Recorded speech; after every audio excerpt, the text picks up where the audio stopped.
Hey guys, hope all of you are doing fine. This is the part 14 of the Being Reborn in Marvel with Gamer's Ability. Marvel Gamer Part 14. Unknown POV.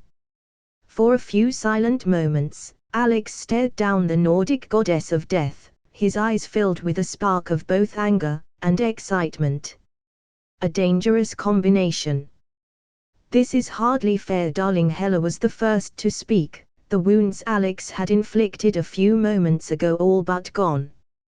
5 against 1 feels a bit like cheating. Alex scoffed, turning to look at his companions for a very brief moment, exchanging some looks with them before turning to look at her once again. Don't worry, this is a one-on-one, they have no complaints. Hela smiled, seemingly pleased with his response as she took a step forward, putting one hand on her hip in a suggestive manner before saying, "Then, let's make this our first date." "Go to hell," Alex replied in a cold manner, cracking his knuckles before a powerful crimson aura erupted around him. Hela, almost as if on instinct, jumped back without realizing it, deep down wondering in shock, why had she jumped?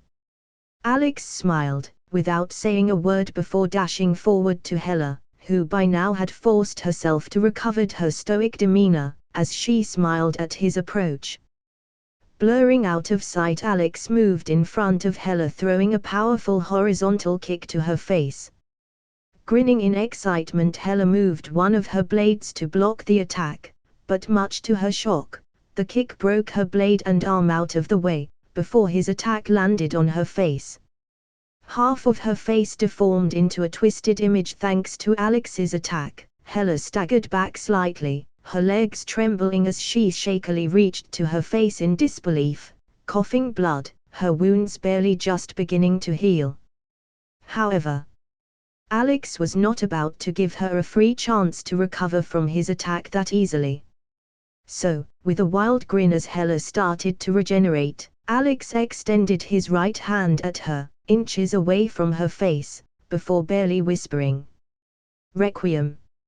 At this, a massive wave of black energy burst forth from his right hand, engulfing her before exploding. The explosion created a massive curtain of smoke, that took a few seconds to clear out. Once the smoke had cleared, Alex stood, his hand still extended, as in front of him, a skeletal figure laid on the ground, twitching right where Hela once stood. "I think your regeneration is better than mine," Alex commented with an annoyed sigh as he clicked his tongue, his eyes staring into the skeletal figure with intent as a black goo-like substance started to form around it. That figure was Hela, or what little remained of her. "I guess I have to up my game then." With a grin, Alex equipped his infinity stones alongside his godly axes, moving both arms back as he charged his next attack.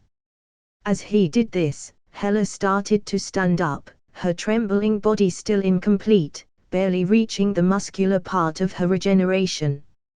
"Ascending / Alex muttered, swinging both of his axes at Hela as a gigantic energy wave fired from his weapons, colliding head-on with the still regenerating goddess, who had no choice but to take the entire attack once again. The attack was one that transcended time, space, and power itself, showing its mighty reach by hurling the spectators around, Thor, Sif, and Bucky several miles away. Once the smoke cleared, nothing but dust stood in front of Alex, who in annoyance clicked his tongue. "How the fuck are you still alive?" Alex complained, staring at the empty spot in front of him, as out of nowhere, seemingly appearing out of thin air, black goo started to appear, the same he had seen when Hela was regenerating. Hela was still alive. Even after having her entire body blown to ashes, she was still alive. "Very well then," Alex chuckled, his eyes full of mild amusement accompanied by unyielding rage as he took a step forward, his hand glowing green, thanks to being powered by the time stone. "Perhaps I'm just trying too hard," he added, digging his hand into the black goo substance. Then, with a smirk, he plunged his hand into the ground, dragging the black goo substance with it, and started to age everything around him, thousands of years each passing second. This, in turn, made Hela's regeneration speed up, healing all of her wounds in the blink of an eye. However, by the time she regenerated, she found herself trapped, with Alex's hand firmly keeping her in place, impaling her to the ground. "You plan to age me to death?" Hela laughed, amused by Alex's approach. "I do," Alex replied. "Asgardians only get more powerful with the passing of time." Hela grinned, swinging both of her arms at Alex, in an attempt to knock him off her. However, before her attack connected, Alex's body was engulfed in a purple aura, neutralizing her attack before it could even reach him by channeling the power of the Power Stone as a shield, effectively neutralizing any and all attempts at him. "Sit back and relax," Alex smiled, plunging his other arm into her heart as he added, "Taste the passing of time, Hela." Hela smiled, before breaking into a fit of laughter. "You truly are everything I've wished for in a partner, in a man." She sighed, "I guess this is it for me." Alex said nothing as he continued to age Hela, thousands of years each passing second. For the first few minutes, no noticeable change was seen. But as time passed, Hela's hair started to turn white, with fine lines and wrinkles appearing all over her body, her once flawless skin turning dull and dry, her pores beginning to be more noticeable. "It was an honor, dying by your hand," Hela chuckled, her voice already sounding like that of an old lady, as she reached to touch Alex's face with a smile. "You chose this path," Alex replied, allowing her to caress his face. "I did," Hera admitted with a weak smile, "and I would do it all over again, would the chance present. This world, this universe, is and should be mine." She sighed, her skin wrinkling even more. "Maybe everything would have been different had we known each other during my time. Don't you think?" "Maybe," Alex conceded. "I'll see you in hell when your time comes, darling." Hela smiled, her glassy-looking eyes staring at Alex with a feeling akin to fondness before her body started to become dust, leaving nothing behind as a gust of wind erased any signs of her. Hela was no more, leaving nothing but memories of her. For even her, was a subject of time. The battle had ended, leaving nothing but a bad taste in my mouth as I stood from the ground. Hela had died. And where she once stood, the only thing that remained was the essence that made her so powerful. The Odin Force. Or half of it anyways. We were having troubles with her, all of us together, but you defeated her alone. Thor barked with a grin, approaching me. I chuckled, "You don't have 3 infinity stones to power you up. Besides, unlike you, I adapted to my new strength quite easily. If there was one thing I liked about the game, it was how easy made my life in terms of adaptation. Still, you have proven how much of a warrior you are." Thor smiled, pulling me into a hug. I smiled, hugging him back as I turned to look at the Odin Force, a small orb glowing with dense power. "You should take that," I said, pointing to the orb. "The last thing we needed was a power-hungry Asgardian, cough cough, Loki, appearing out of nowhere to consume it." "What is that?" Thor asked, looking over my shoulder, without breaking the hug. I sighed, how could he not know what it was? He had half of it inside of him. "That's the other half of the Odin Force," the Ancient One replied before I could facepalm myself. "Oh," Thor mouthed, breaking the hug up as he approached the orb with a tentative look on his face, almost as if afraid to touch it. "So, what do I do?" he asked, looking at the orb. "I don't know, touch it," I offered. "That should work," the Ancient One nodded. "Okay," Thor shrugged, slowly moving his hand to the orb, who in turn started to glow more and more as if beckoning Thor to take it. "I feel like it's calling me," he muttered in a daze. Maybe it is, I nodded. Here we go, Thor sighed, finally, but nervously touching the orb. Immediately after, the orb expanded around Thor, covering a small area around him while effectively engulfing his entire body before any of us could react, creating a small dome of light where Thor once stood, before exploding in a blinding show of light. "Fuck," I heard Bucky muttered as I covered my eyes.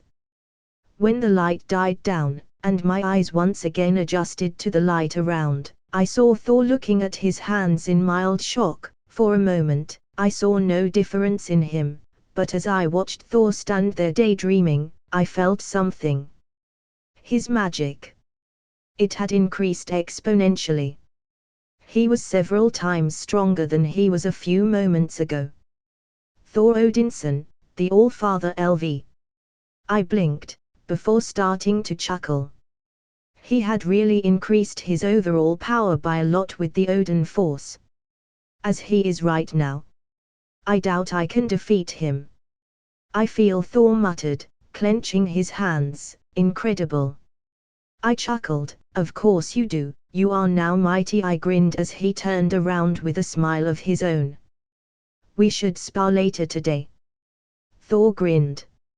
I nodded, sure, but don't expect much, as you are right now. I doubt I can challenge you much. Thor beamed at me. Then I will help you reach this level, so that we can continue pushing each other. I smiled, before turning to face the others. So, what now? We bring the Asgardians back to Asgard, I would say, the Ancient One said, summoning a cup of tea. I raised an eyebrow at that. Tea? Right now? Well, what can I say? It has been a really tiring day, Mr. Walker, the Ancient One winked. Oh, that reminds me. At this, the Ancient One snapped her fingers, creating a portal a few feet away from us, from where Loki fell, landing face first in the ground. You bitch. I've been falling for an hour and a half. Loki roared, summoning his daggers, only for Thor to slap him unconscious. I chuckled. Yeah, I don't have the patience to deal with him today, Thor commented, grabbing the unconscious Loki by his belt like a sack of potatoes. The fact you deal with him on a daily basis is your most mighty feat, I snorted. Indeed, the Ancient One. Yep, Bucky nodded. Totally true, Sif sighed. Well, I mean, he's adopted, so yeah, Thor sheepishly replied. He is? Sif asked, mild shock lacing his tone. Frost giants, Thor nodded, scratching his head with a weak chuckle. Wow, your father sucks, Bucky snorted. Hey. I mean, it's true, but still, only Loki or Alex can say that, Thor scowled. I get why Loki, but why Alex? Bucky inquired. Duh. Because we are brothers. Thor replied, giving me the thumbs up. I forget it, Bucky sighed. So that makes Alex what? A prince? Sif teasingly asked before slapping my ass playfully. Oh. Great idea, Sif. Thor beamed at her, grinning. I blinked. Oh no. Oh yes. Dear brother. Thor said, seemingly reading my mind, my first decree as ruler of Asgard is making you a prince. Please don't, I groaned. Too late, I already have the paperwork done, Thor grinned. Thor, you haven't moved from here, and you just got the idea, you have nothing done, I shot back. Can't hear you over all this paperwork done. Thor laughed, running towards the castle. He will do it regardless of what I say, right? I asked to no one in particular. Yes, everyone in my group replied, as Thor ran like a child towards his castle, a powerful, godly child. So, I'm dating a prince now? Sif asked, grabbing my hand. I suppose you are, I chuckled. Maybe I will get powers from this, like, I don't know, the ability to summon animals with my voice, or the ability to sing. That's princesses, Mr. Walker the Ancient One stated. So, what do I get? I asked, turning around. Responsibilities, the Ancient One grinned. Thor is not the brightest tool on the shed, but he ain't stupid. He knows he can't rule Asgard alone, therefore, he's giving you a title. I blinked. That little overpowered bastard. The hell he won't. I shot back, teleporting to the castle. They truly act like brothers, Sif chuckled. Stupid ones, Bucky snorted. Thor had made me a prince. Even though I didn't want the title, he had gone and made a speech about how I had saved Asgard when no one else could. The speech in question was moving, some even cried. It got to the point the people of Asgard were shouting that I should be a prince for my heroic sacrifice. Just what Thor wanted. That little shit knew how to play the game. Anyway. In the end, I reluctantly accepted. Because why not? Also, Thor's ideas had some merits. In short, he wanted to make a council of people he trusted. Sif, the Ancient One, Bucky, and, of course, me.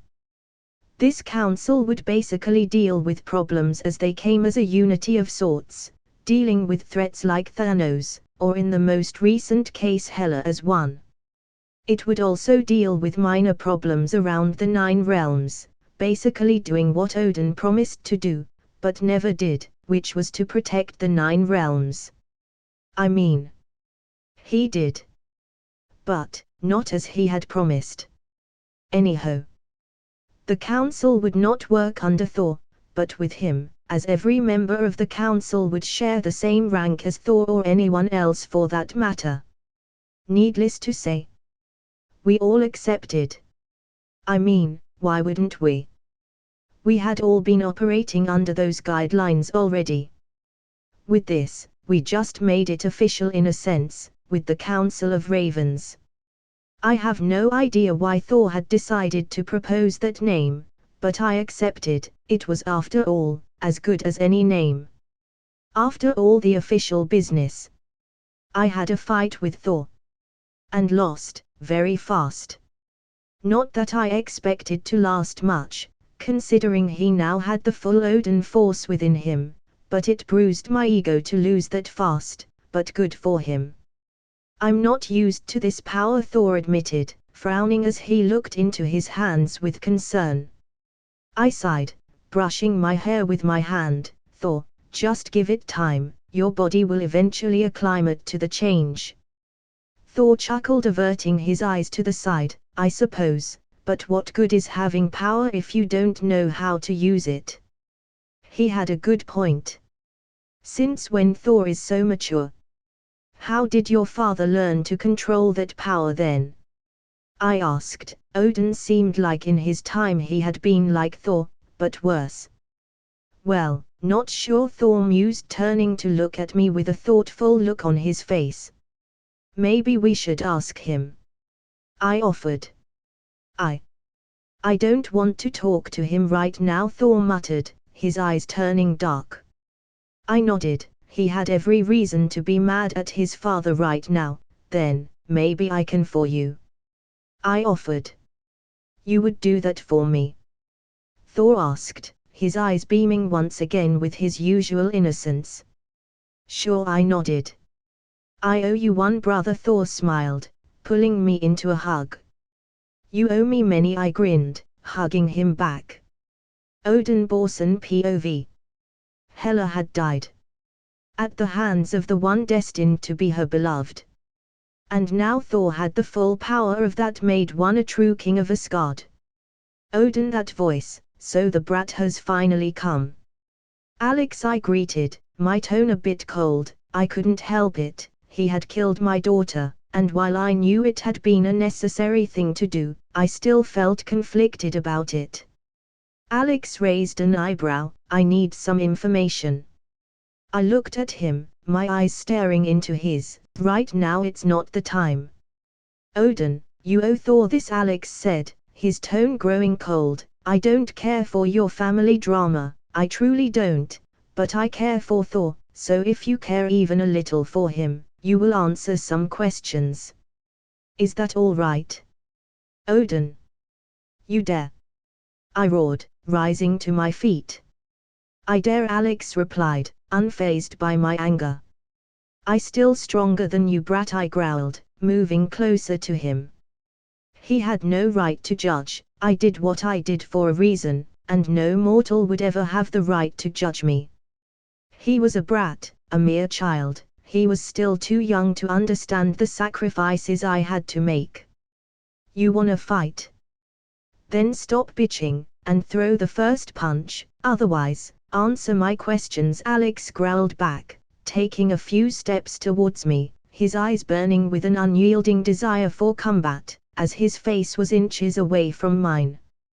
You are forgetting your place, I roared, the ground beneath me trembling as my magic flared. You think me weak without the essence of Asgard.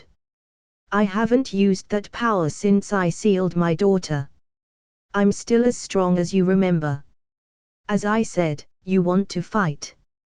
Then stop bitching about your shit and throw the first punch, otherwise, answer my questions, Alex repeated, cracking his neck. Either option works for me, fighting you will be a breeze compared to Thor right now.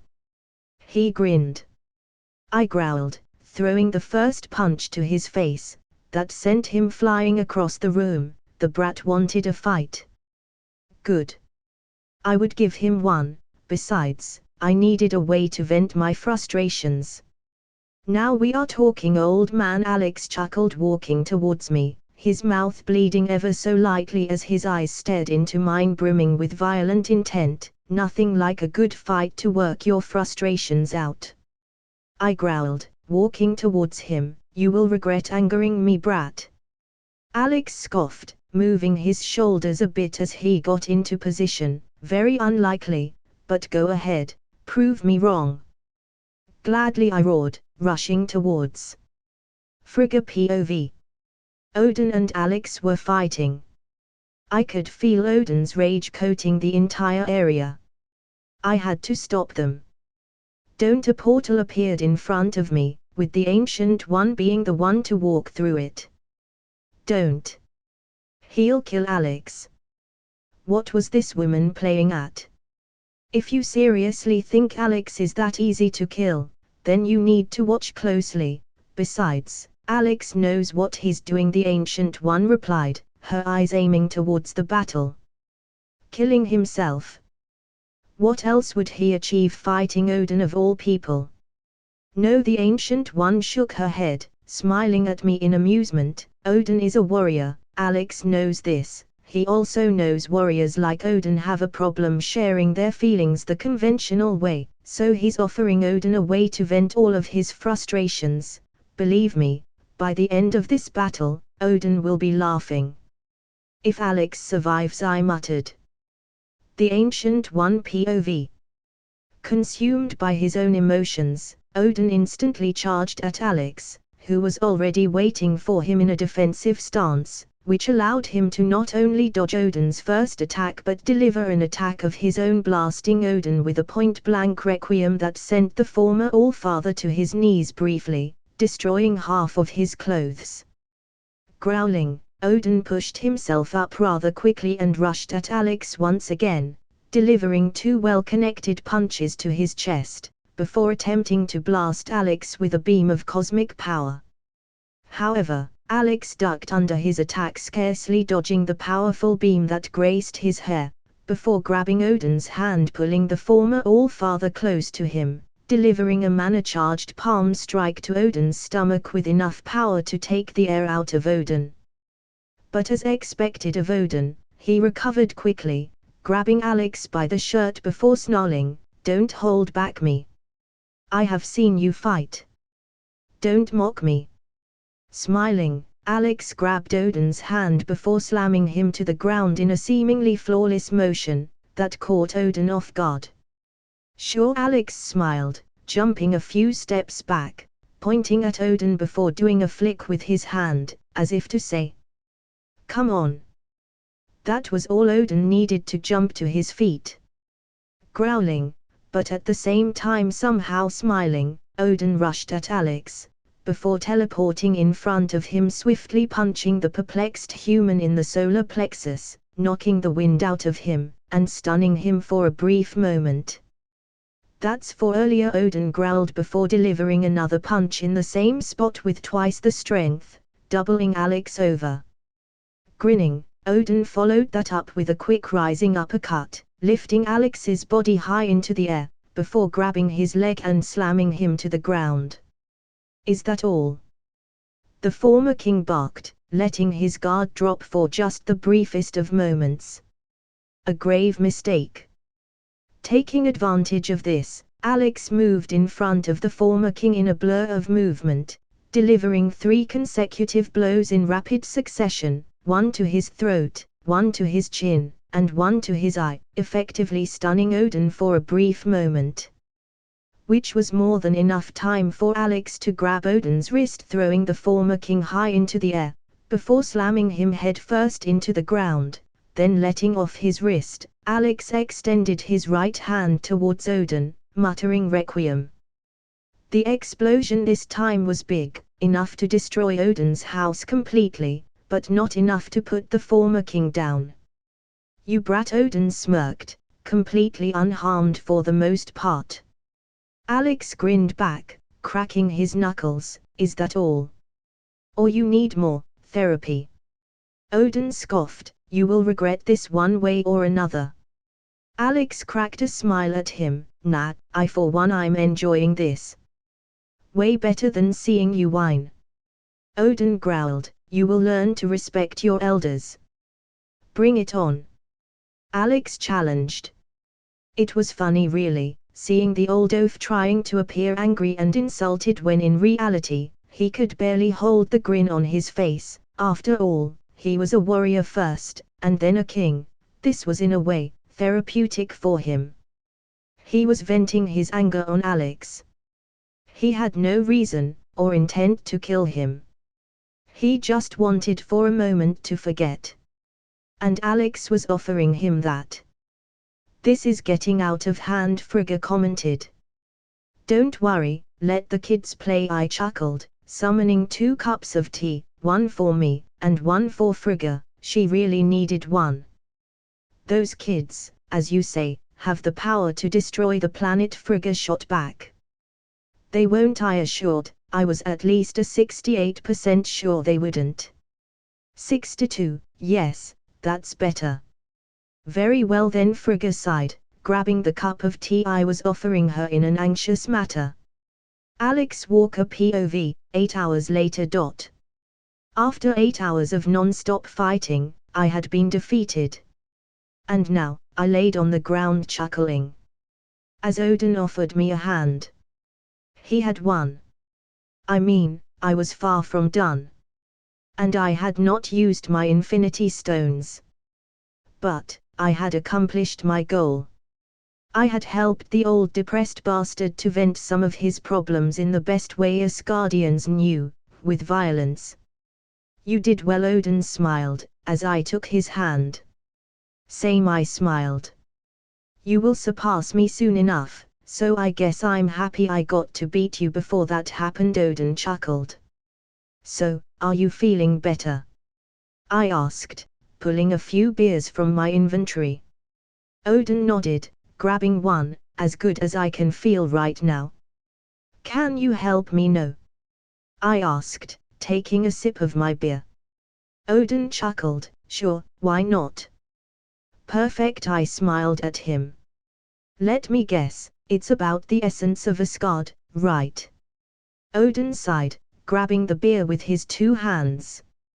"Yes," I nodded. "Thor is having troubles adjusting to the power, so I wanted to know how you mastered it, before telling him." Odin smiled, a sad smile, looking at the ground. "I suppose the reason you are asking instead of him, is because Thor doesn't want to speak to me. Give him time. He not only discovered he had a sister, you never told him about, but that his brother is not his brother in blood, and to top that off, he had to fight his sister to the death, Almost dying a few times I sighed, scratching the back of my head. I mean, I'm no expert, but that's a recipe for trauma right there. I suppose it is, Odin conceded, before clapping his hands and turning to look at me. If he wants to learn to control the essence, he needs to do what I did. He needs to see the runes of Yggdrasil and drink from the well of Mimi. I blinked. Shit. That's how I learned how to control that power, Odin sighed. So he will have to sacrifice an eye? I asked. Odin nodded. The bigger the sacrifice, the better. Very well then, I sighed, standing up. I will send some people to fix this. I would say house, but, I chuckled. Don't worry, I will use my magic to fix it, Odin chuckled, before turning to look at me, with a worried expression. Promise me something, Alex. What? I asked, curious as to what he was gonna ask. Don't let my boy alone, Odin muttered. Help him, in every step of the way. I nodded. You didn't need to ask. Thor is, after all, my brother, and with that, I teleported back to Asgard. The Well of Mimi, the root of all wisdom, according to the Asgardian private royal library, it is said to be located at the root of Yggdrasil, wherever that is. Being the home to Mimi, once one of the wisest of the Asgardians of Bor's time, according to the books he was transformed by Odin after ascending to the throne into a disembodied head for reasons not disclosed in the books, putting him on Well, where he gained omniscience due to the waters that flow from Yggdrasil. I frowned. Why had Odin done that? Never mind that, I sighed, closing the book. I had to find where the roots were. Something Odin didn't want to disclose because apparently, this was a mission Thor, and in this case, me, had to complete on our own. Why? Well, he didn't say, but fortunately, I had found in one of the books I had read that you couldn't use the same path to the roots more than once. Meaning, the way Odin used to reach the roots was no longer usable. Daddy, Emily said as she walked into the library with a cup of hot steamy chocolate. Is that for me? I smiled. It is, Emily beamed at me, giving me the cup. I grabbed the cup and gave her a kiss on the forehead before putting the cup on the table beside me. It had been 2 weeks since we moved to Asgard, not a permanent agreement, but one I wanted to keep for the time being, at least while I helped Thor rule his kingdom, and such. Once the god of thunder didn't need of my assistance anymore, I would see where I wanted to live. Besides, living in Asgard barely affected me or the girls, I mean, portals, or if Emily or I were busy, Heimdall. So, for the time being, it was fine. Also, Loki was now terrified of me, and more than me, Thor. Nat is practicing with Sif, Emily said, taking a seat. Sif's teaching her to use the sword. What about you? Don't you want to learn? I asked, looking at her. No, I like my magic. Emily shook her head, looking at her feet, but I did want to ask for permission from you to learn Asgardian magic. With that said, she activated her puppy eyes. I frowned, before starting to chuckle. First of all, you don't have to use that look on me, young lady. Second, sure, go ahead. I mean, you are a princess of Asgard, and it is your right to learn, so, knock yourself out. Emily blinked, before smiling wider than it should be possible. I'm a princess. I nodded slowly. I was crowned by Thor as a prince of Asgard, therefore you, and Nat, are princesses. I feel like I made a mistake. I'm a princess. Emily shouted in total glee, rupturing my ears. Meow. Goose purred, running into the library with a look of concern. Run, Goose, she's a real princess now, I mouthed, and the alien cat seemed to understand because immediately after, she basically teleported out of the way, escaping Emily. I can't believe it. Emily giggled, bouncing around. Baby girl, my ears, I chuckled, grabbing some headphones from my inventory. But Daddy, I'm a princess. Emily beamed, tackling into a hug. My Goose came back. Goose. Emily smiled, turning around to find Goose wearing her tiara. Good idea. We need tiaras. Goose had only gone to get her tiara. Okay, I chuckled, grabbing Emily by the waist like a sack of energetic potatoes. I'll buy you two some dresses and tiaras later, but, right now, Daddy needs some alone time to study. Emily pouted, nodding within my grasp. Fine. My Goose nodded. Good, now, go and tell Nat she's a princess, I grinned.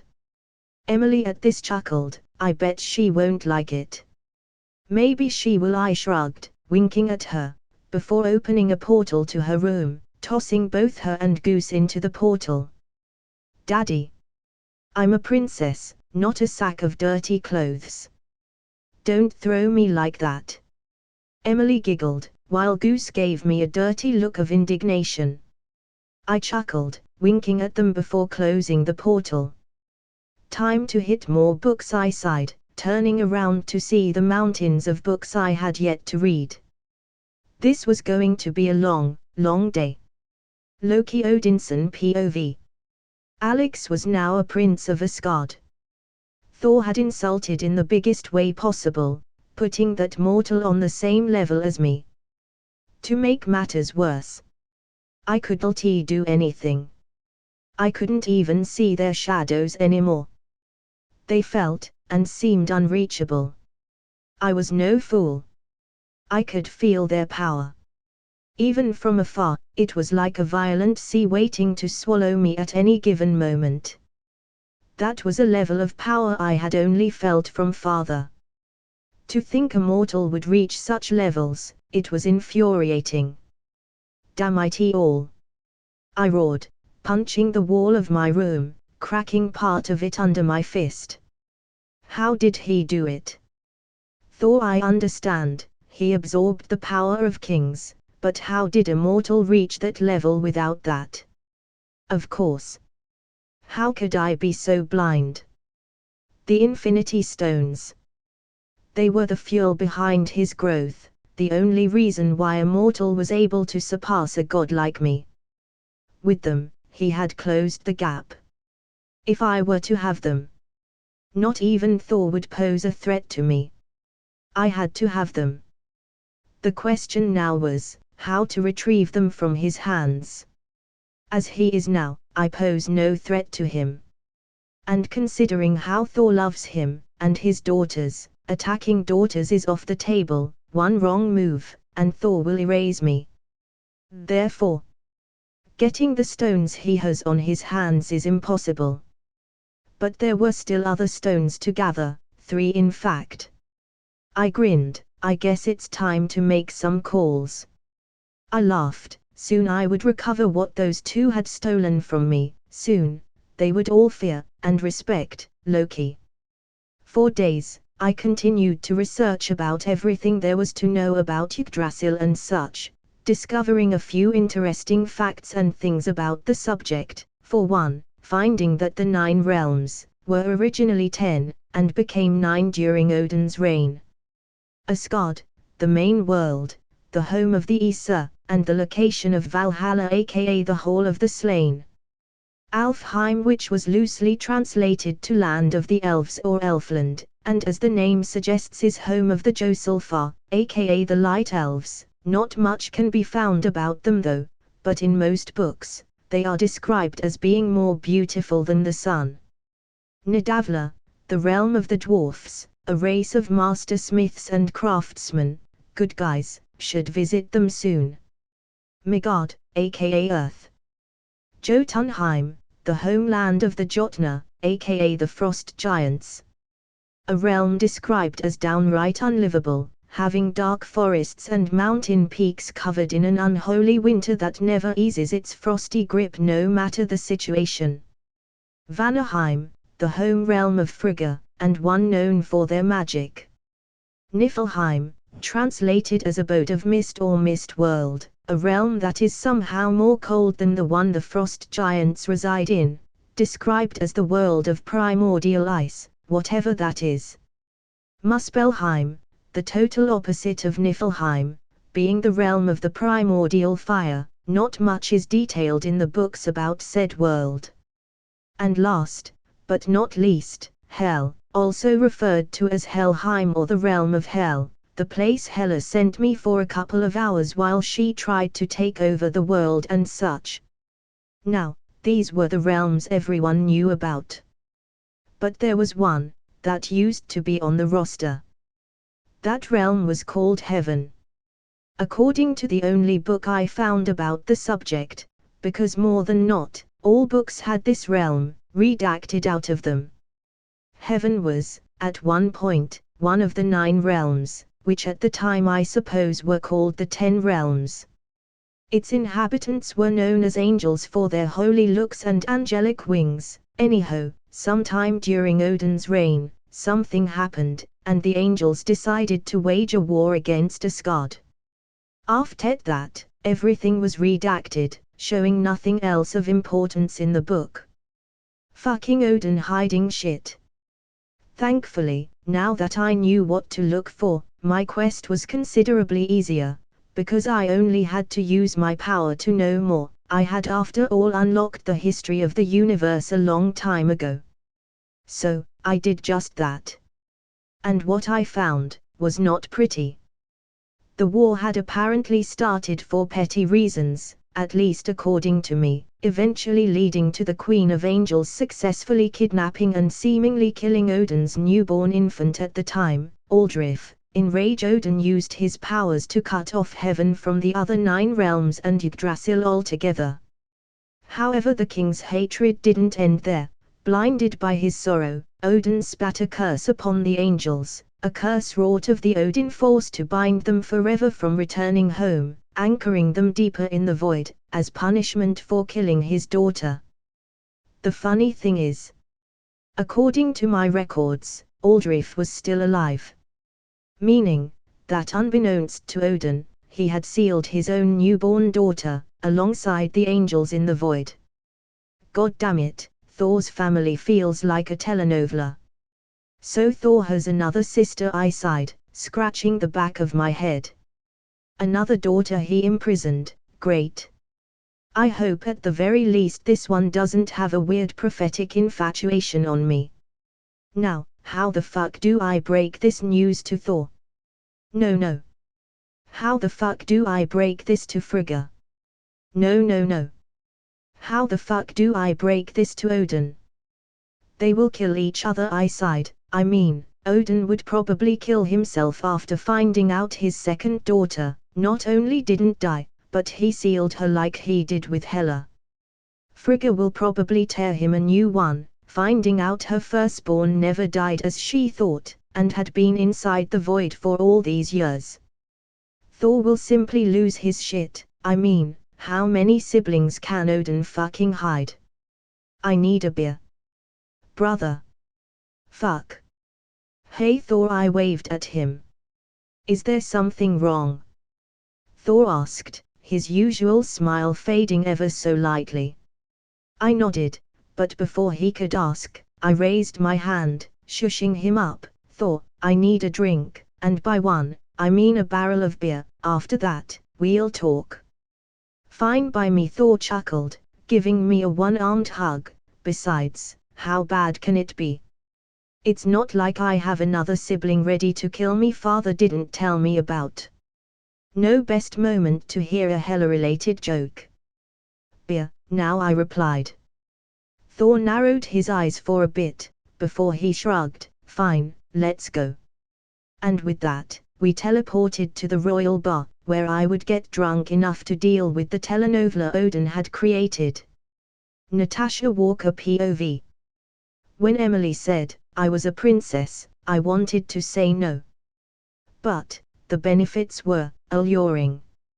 Nat, princesses don't cheat while playing cards with their subjects, Emily pouted. My sweet but stupid little sister, I sighed, shaking my head from side to side. Hey! Emily shot back, crossing her arms. I'm just teaching them, I smiled, hugging her with one arm, as the other pointed high to the sky in contemplation. I'm teaching my subjects to be more alert, and if in the process I make a few tons of gold, so be it. It's a small price to pay for the valuable lesson I'm giving them. If I tell Dad, what do you think will happen? Emily inquired, a smug smile on her face. I sighed. How much do you want, you little shit? I chuckled. 50%, Emily replied without missing a beat. God, I was proud of her. 45, and I wear a tiara like you wanted me to, I offered, extending my hand. Deal, Emily nodded, shaking my hand. Thor reacted as I expected him to when I told him he had another sister. Needless to say, this revelation did no good to his already strained relationship with his father. But I didn't worry much. According to my rankings, Aldrich Odin's was weaker than Hela, by around 120 levels, so, even if she was like Hela, and wanted to kill Thor and bang me for some reason, dealing with her would be infinitely easier. Of course, I would not underestimate her. Better to be safe than sorry. Last time I got sealed because I was frighteningly unprepared for such tactics, and who knew what powers Aldrich had, so I would simply play it safe, and assume the worst. Anyway, putting the whole royal family novella aside, I was right now on my way to the royal library, a cup of coffee at hand, ready to dwell deeper into the mystery of the Well of Mimi, and the roots of Yggdrasil. Not gonna lie, I was somewhat excited about this particular research homework I was doing. I mean, it was not always my system, and its library didn't have all the answers for me. I chuckled, continuing my way to the library, waving at the guards around as I passed them. Prince Alex, one guard saluted, stuttering his words. He was probably a fan. According to Sif, I had gained a fan club in Asgard. Funny enough, it didn't start after the events of Hela, but after my first battle with Thor. The club was named the Alex Walker Warriors Club. Hi there, I waved at him, which prompted a giggle from the guard. Would you give me your autograph, sir? Another guard approached, giving me a blank piece of paper, sheepishly looking around, fidgeting like a nervous kid. Having fans is weird. Sure, I smiled, summoning a pen. Autograph done, and a few more giggles, I walked into the library questioning my choice of moving to Asgard. Having a fan club, mainly composed of people way older than me, was somewhat perturbing. Then again, I was awesome. So, I guess I do deserve some appreciation. Alright, time to continue my research, I declared, mostly to myself, while looking around. Thousands of books, and so little time. 16 hours later, and I still had nothing of value. I mean, I had acquired a few dozen skills. Most of them being Asgardian magic and stuff, but nothing I could use to find a way to the Well of Mimi. Why did the path to the well have to be unique with each king? I groaned as something clicked inside my mind at the same time. Each path was specially tailored for each king. I was going at this all wrong. It wasn't me who was supposed to find the well, it was Thor. I mean, sure, the books didn't technically say that only the kings of Asgard could find the well. But, only kings have been recorded to find the well, therefore, it's safe to assume only Thor can find the way. That is not to say, I can't accompany him, it only means that he's the only one able to uncover the path to Mimi. Thor, I called, using a voice-powered spell to make my voice reach him.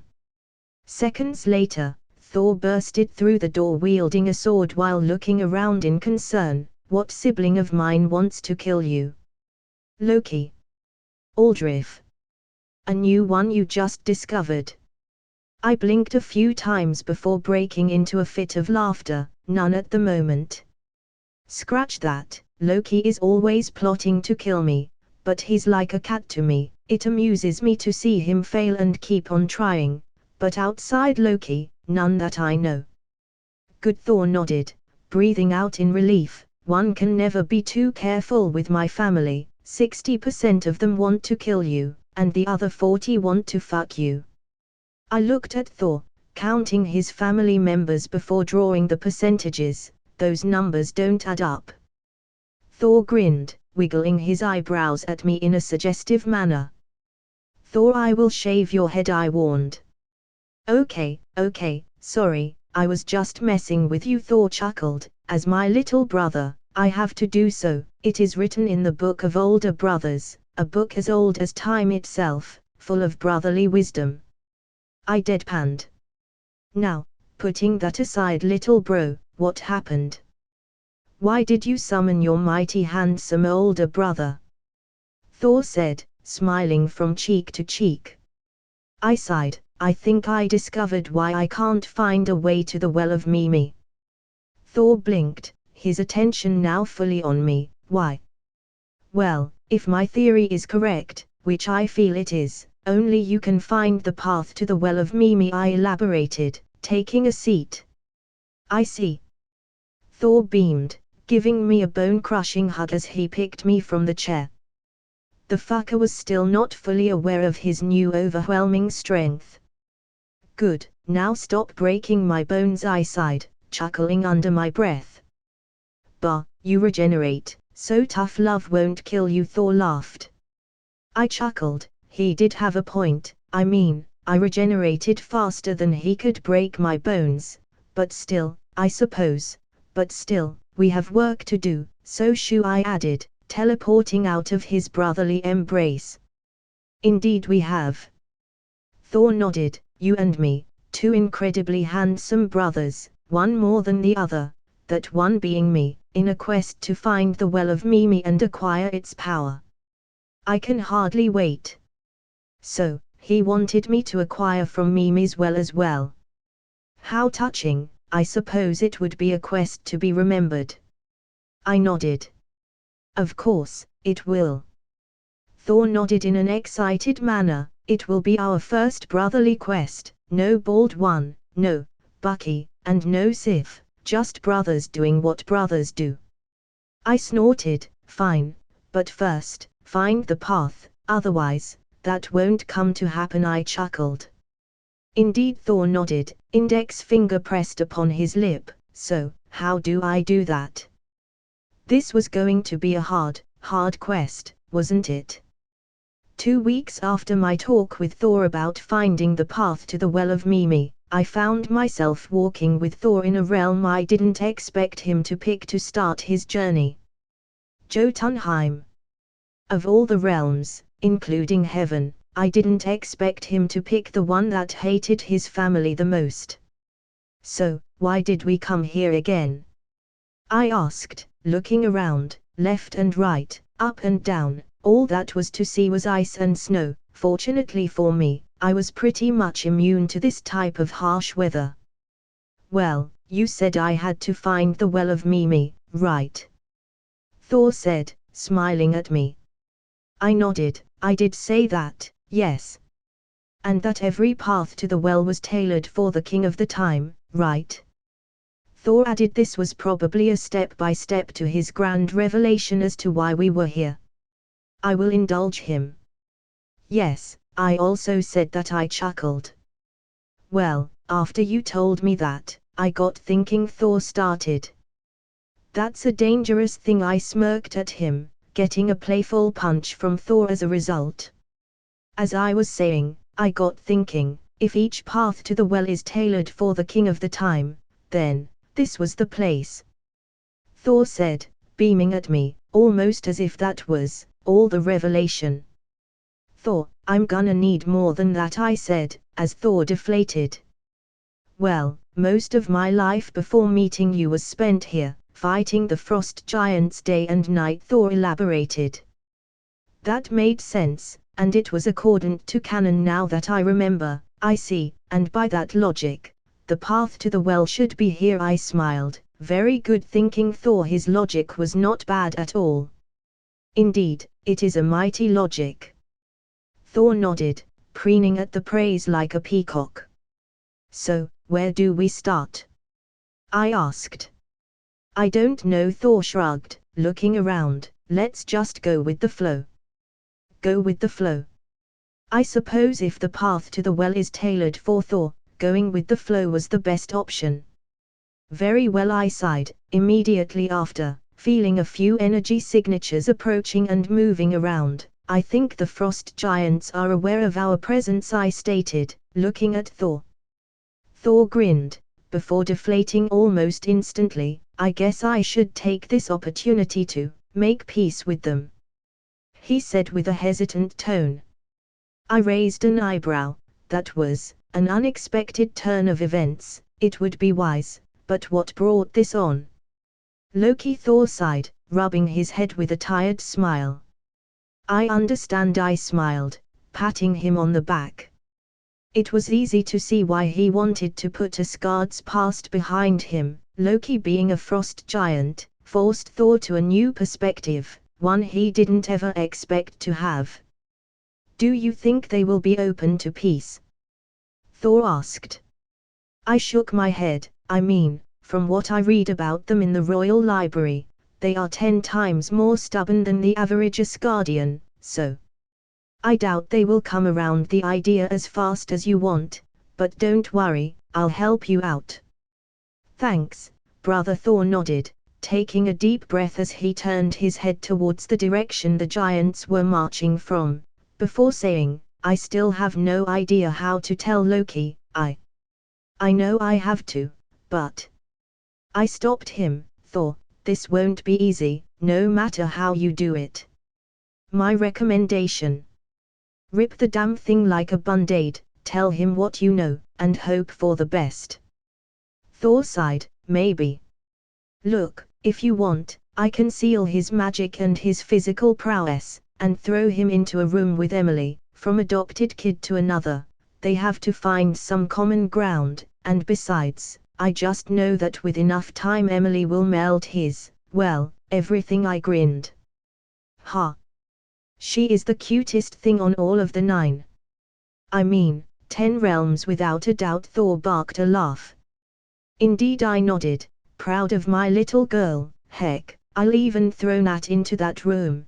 Both ought to knock some sense into him. If that doesn't work, we can always force him to take some therapy. Yeah, I guess I could do that. Thor nodded. I am the All-Father now, I can force him to get the mental health he needs. Now that I hear the word force being used out loud, it feels wrong, I muttered. Yes, Thor nodded, maybe we can have Mother force him, that's a power mothers have.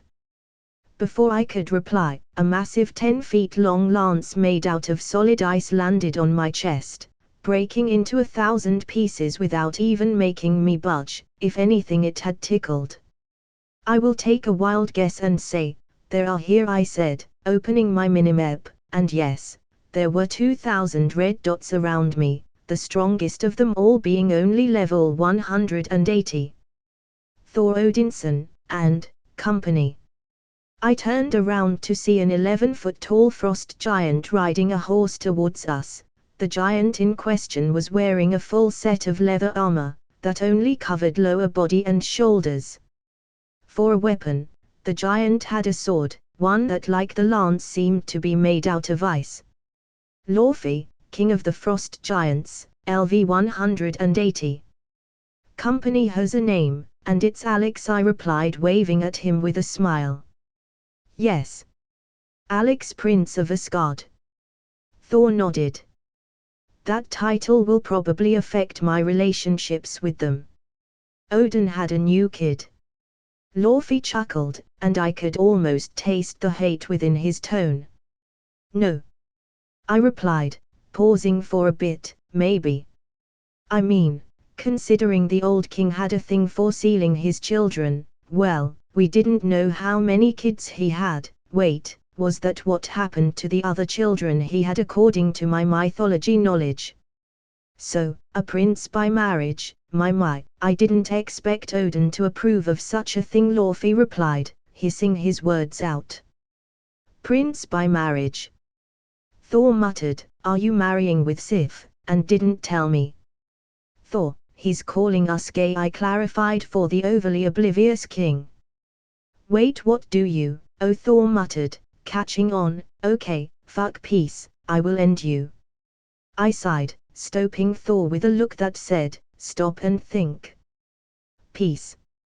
Laufey inquired, unmounting his horse. Yes, I nodded, as the new king of Asgard, Thor is trying to start things with a more peaceful path, so to speak. I smiled. So the old king died, Laufey smiled, his voice full of glee and delight. Father is still alive, Thor replied, cutting Laufey's fantasy short. He retired. Laufey scoffed. Yes, I nodded, seeing as the giants circled us, with said circle becoming smaller and smaller by the second. Look, we are here to make peace with you guys, and maybe look around the place, explore a bit so to speak, but make no mistake, we can, and will kill you if you do what you are about to do. Laufey scowled, is that so, Prince? He spat. It is, I nodded, without Thor's help, I could easily deal with all of you, without even breaking a sweat. Thor being here makes this overkill. All of you Asgardians are so full of yourself, Laufey hissed, his hand gripping his blade tighter in anger. Then, I will give you a free shot, I chuckled, walking towards the king as Thor snickered in the back, hit me as hard you can, for, let's say a minute, if you can hurt me, in any way, I will surrender. Laufey blinked, clearly not expecting this approach. You want me to hit you? For an entire minute, and you will what? Do nothing. Yes, I nodded, I will only stay here, and do nothing but see you swing that blade of yours, so go ahead, attack me to your heart's content. You dare to mock me? Laufey snarled, as I got a sense of déjà vu, I guess like father like son. I shook my head, raising hands in a diffusing manner, I would never, I assured the giant.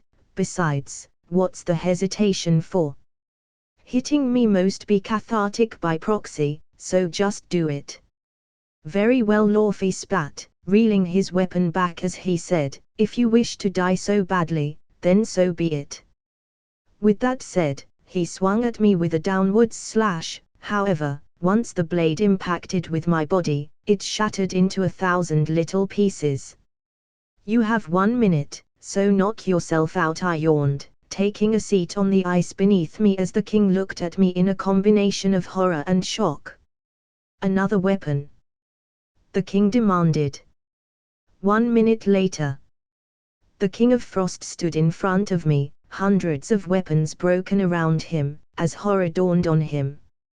He had tried to attack me in every way possible, even ordering some of his soldiers to tag in. Sadly for him, the number of people attacking me made no difference whatsoever, especially when I was at least 200 levels above everyone around me. So I began, cracking my neck as I stood up. What can I say? I was somewhat stiff after sitting in the snow for a whole minute without even blinking to let the King of Frost Giants understand his situation. Laufey took a step back with a horror-stricken face before his demeanor suddenly changed. Your people took our greatest weapon. That's the only reason you boast of your power like this, Asgardian. Thor snorted. I sighed. First of all, I am no Asgardian, I'm a human, from Midgard. A human. You lie. Laufey roared, as I covered my ears, rude much. Yes, I nodded, brushing off the snow from my pants, that now were wet. Body heat plus snow do not make a good combination. I'll change later.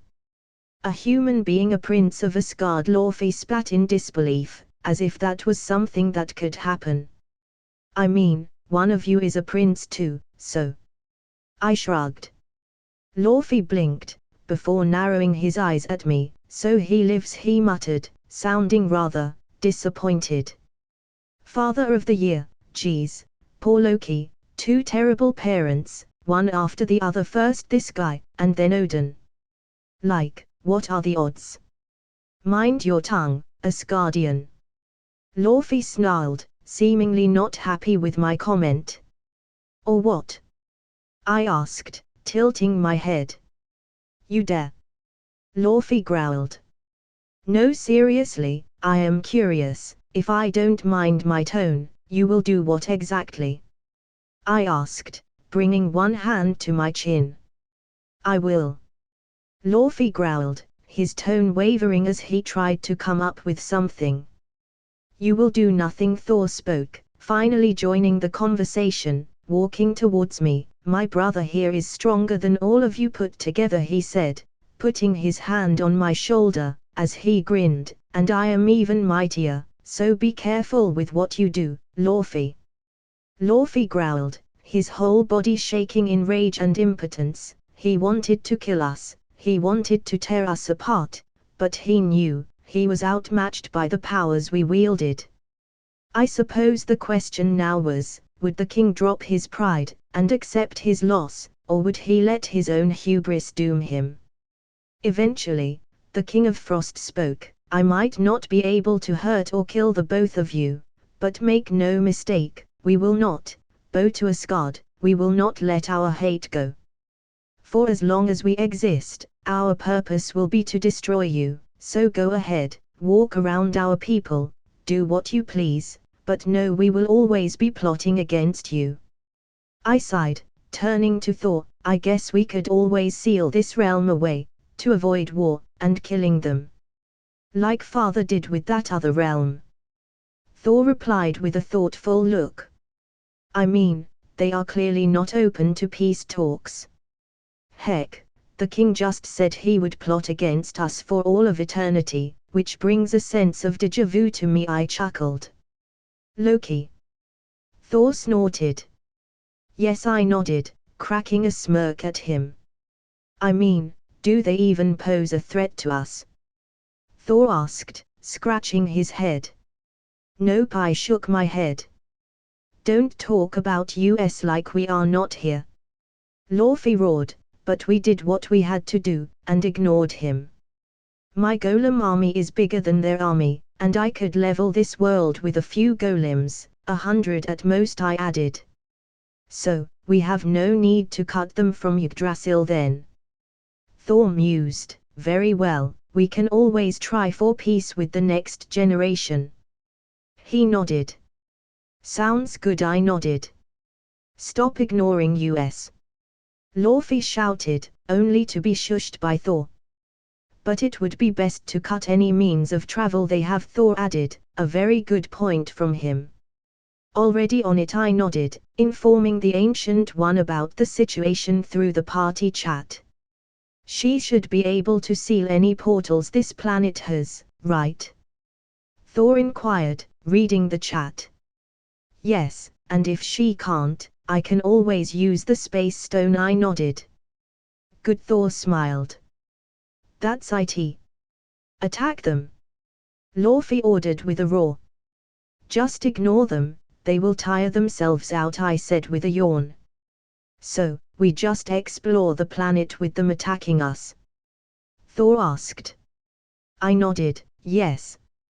Okay, I just wanted to be sure, Thor chuckled. And so, we started walking around the planet, with a horde of frost giants, quote unquote, attacking us. We paid them no heed, which only hurt the giants more. But what can I say, at least they were alive. 2 hours later, the giants had finally tired themselves out or had run out of weapons, one of the two, we would never know. We lost every weapon in our possession. We would never know. So, any feelings? I asked, walking behind Thor. I was asking if he was picking up something that would lead him to the Well of Mimi. Kind of, Thor replied, looking around. I feel like this place is calling me, like this general area. Are you sure you aren't hungry? I asked. I am 65% sure I am not, Thor nodded. His pause didn't convince me. Very well, I sighed. What will you sacrifice on the well? Thor asked. Oh, yeah, the sacrifice. I had almost forgotten about that, no idea to be honest. Well, I will sacrifice both of my eyes. Thor nodded in a proud manner. And, how would you see? I asked. I would. Okay, I see the problem now, Thor sighed. You do? I snorted. I don't know, maybe I won't need my eyes at all, after gaining true infinite knowledge, Thor chuckled. I could always make you some robotic eyes, I sighed. If he was serious about that, I might as well help him. But this brought up the question, what did I want to sacrifice? And would that sacrifice even be valid? I mean, I could regenerate my eyes in under a minute, so what was the point of sacrificing something if you get it back right away? Oh. Can they shoot lasers? Thor beamed at me. Sure, I chuckled. Yes. Thor exclaimed, like a happy little kid, bouncing around. All while I tried to think, what would I be willing to give away? After 2 long days of searching for the path to the well, Thor and I decided to take a break and set a camp on a nearby cave we had found. I wanted to go home and sleep on my bed, but Thor was convinced camping would help in our endeavor. So, I conceded to his whims. He was the one that had to find the path to the well, after all. So here I was, in a dark, cold cave, with nothing but ice around. To be fair, the entire planet was a massive cube of ice. Tomorrow, we will find it, Thor declared, as he cooked on the fire of our camp, what appeared to be a fish, made out of ice. Amen to that, I yawned, opening my inventory to pull a hot and ready pepperoni pizza. Hey! That's cheating, Thor complained, seeing my deliciously tempting pizza, steamy and ready to be eaten. Want some? I asked with a small knowing grin. Yes, yes I do, Thor nodded, tossing the fish out the cave like a military-grade missile. Okay, I chuckled, grabbing 1 extra pizza from my inventory. Your powers are the best, Thor smiled, beaming at me as I gave him his pizza. I know, I chuckled. Thor smiled, grabbing a slice of pizza. Do you think we will find the well soon? He asked, taking a bite of his slice. I hummed, musing at the thought, maybe. The books didn't give a time frame, so it could be fast, or slow for all we know. I answered. I see, Thor muttered, looking rather down. Don't worry, like you said, maybe we will find it tomorrow, I smiled, trying to cheer him up. Yeah, Thor chuckled, maybe on that garden behind you, who knows? I blinked. Did he say garden? Did you say? Never mind, why am I asking, I sighed, turning around to see exactly what Thor had said, a beautiful flowered path, leading to a garden. I will go ahead and assume that's the path to the well, I said, confused as to who this garden had manifested behind me without alerting me whatsoever. You think? Thor asked, sounding rather hopeful. I sighed. Thor would be the end of me. Yes, I think. Huzzah! Thor roared in delight, before sitting once again down. But first, our pizza. First hour, hell no, it's to go now, I replied, grabbing Thor by the cape, and throwing him into the garden path with me following him close behind. Hey! Thor complained, still clutching to his pizza in a rather possessive manner. Thor, we can eat pizza any other time, let's first deal with this. Okay. I sighed, scratching the back of my head. Thor huffed, taking a new slice from the box as he glared at me, then, he took a bite, and with his mouth full said, easy for you to say, you have pizza on your planet, all I have in mine is boring Asgardian food. Thor, for the love of, You don't have pizza in Asgard? I asked, to which Thor nodded. We'll fix that after our trip, don't worry, I promised him, for I now understood his pain. Okay, Thor nodded, but I keep the box with me, I'm hungry. I chuckled, fine. So, what now? Thor asked between bites. Good question. Taking a deep breath, I started to survey my surroundings. Behind us, there was nothing, meaning that the moment we entered this garden path, the icy cave had disappeared, inferring whatever we walked through was a portal. Beyond that, the world around us now seemed to be one full of flowers and greenery. It was almost breathtaking in a sense. Beneath me, there was a path of rocks, the only part of the world around us without flowers, or green of any kind. The path in question seemed to lead beyond the horizon in a straight line. I will take a guess, and say, we have to follow the path, I said, pointing at the rocks beneath my feet. I see, Thor hummed, taking a bite out of another slice. Fine by me, he shrugged. Very well then, lead the way, O mighty king, I sighed. I feel like you mocking me, Thor said, narrowing his eyes. Maybe I winked. I will tell Emily, Thor smirked. You bastard, I gasped, holding a chuckle. Thor, however, couldn't, and started laughing. Okay, enough jokes, let's go to the well. I nodded, following Thor. We followed the path of rocks for hours, more than once questioning whether the rocks lead anywhere or not, bored, as the scenery around us barely changed as time went by. However, after hours of walking seemingly aimlessly, we found ourselves face to face with a cave. One without green. You think this is it? Thor asked. I nodded, it has to be. The cave in question felt different from the scenery around us. It felt, in a way, more alive, more powerful, so to speak, as if the entrance was speaking to me, in a language I couldn't understand or hear, but somehow could feel. It was a powerful, yet odd feeling. Do you also feel like the cave is talking to you? Thor asked, turning to look at me. Once again, I nodded, yes.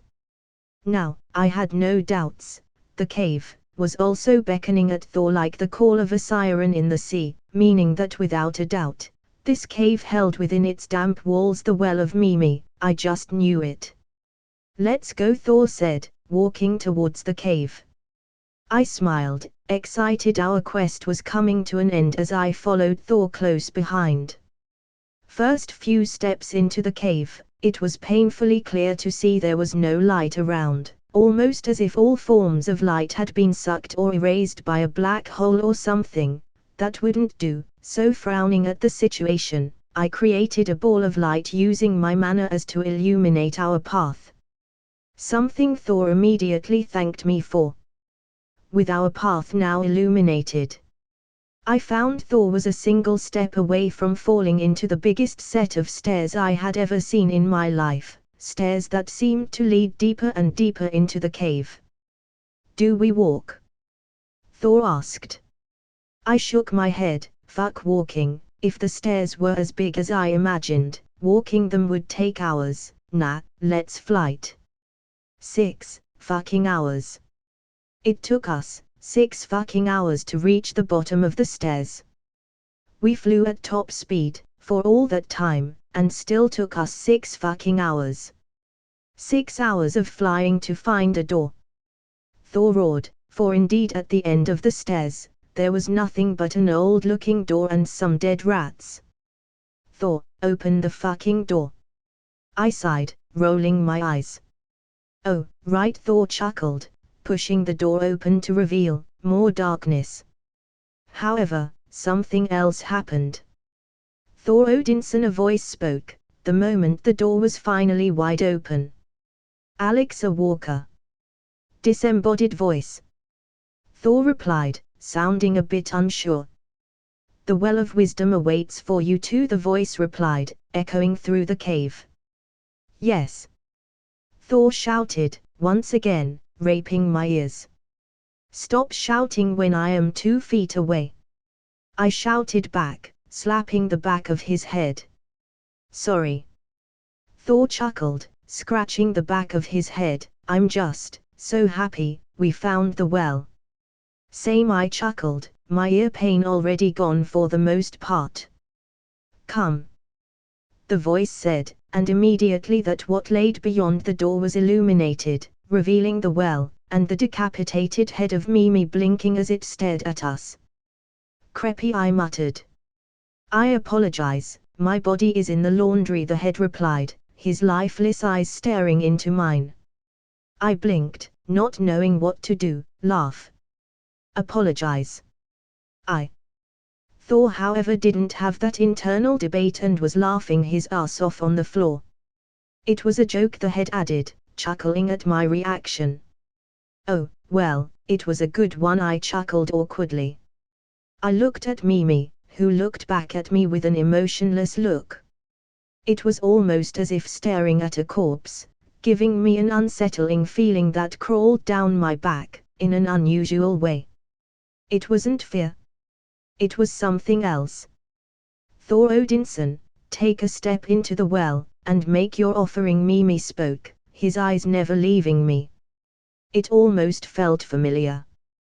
Wish me luck, Thor smiled at me, walking into the well with a sense of uncertainty.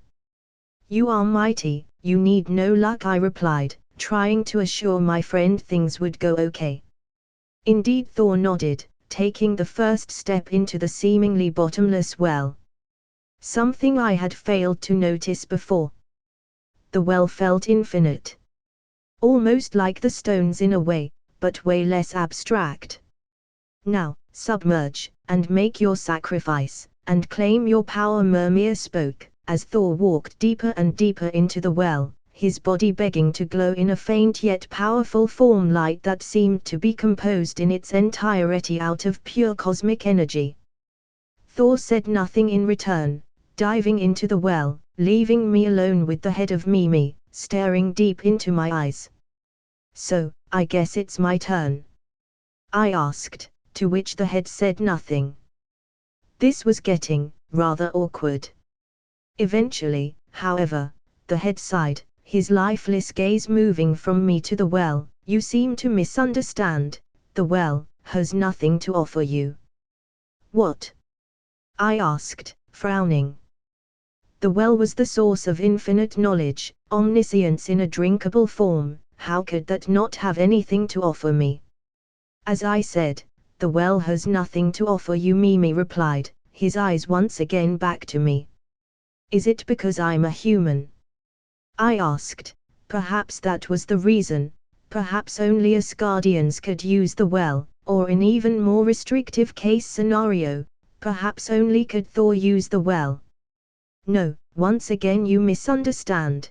Perhaps it is my bad, Mimi sighed, looking to the side. I suppose being in a cave for all over a few millennia has dulled my social skills to a greater extent than I originally assumed, who knows, but that's beyond the point is. He sighed, clicking his tongue, the well can't offer you anything, after all, what's the point of offering you something you already have? Something I already have.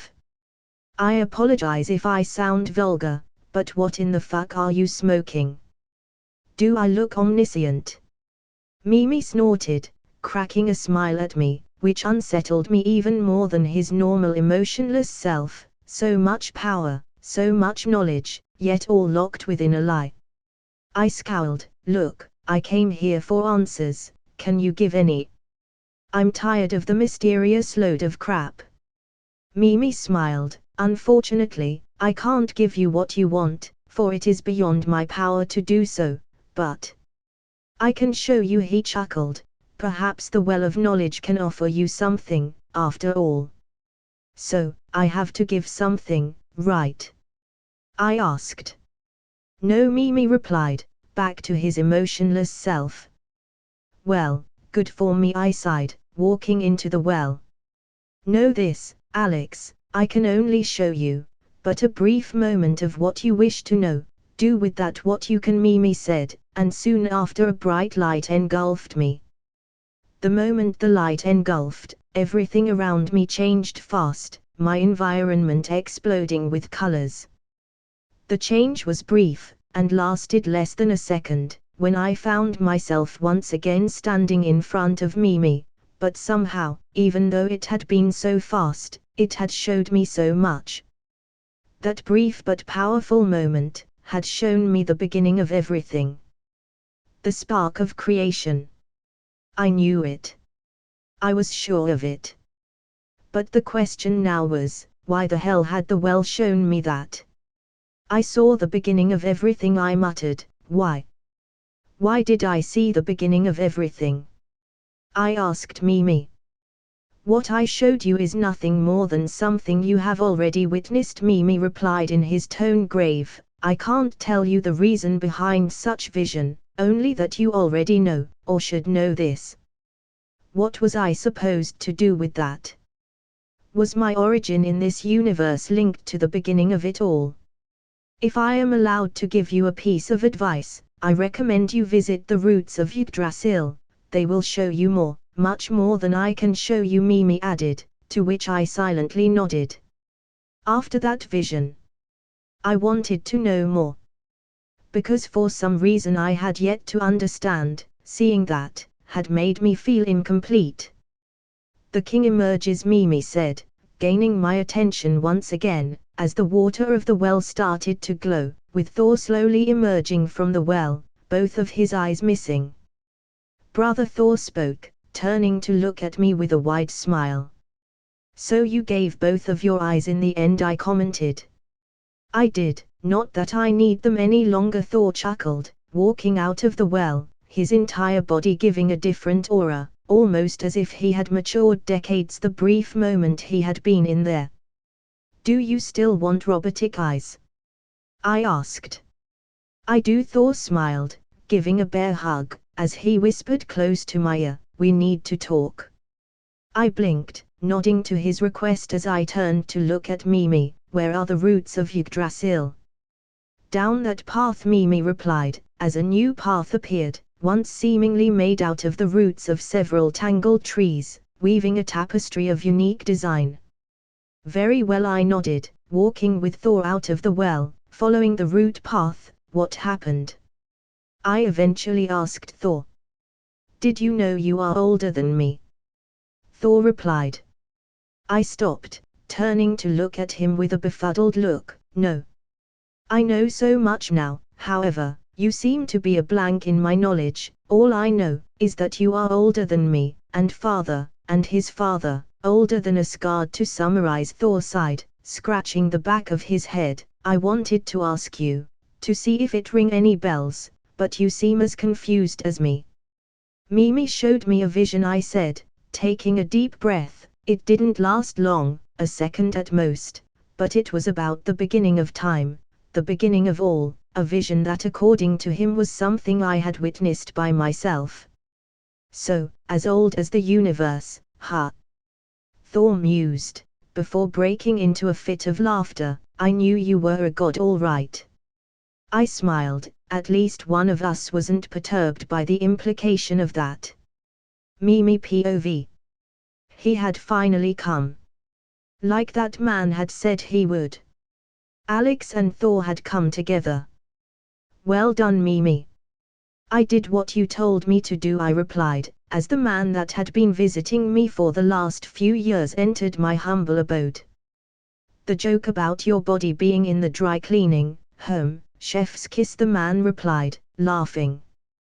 That was your joke, you told me to say it, I replied, wondering once again, how someone so powerful could be so childish at the same time. I know, that's why it was a perfect joke, the man chuckled, moving his hand a bit, manifesting a can of Coke to it. Want one? He offered. I looked at him, and replied, unless you pour the drink into my mouth, I don't think so. Without a body, things were difficult.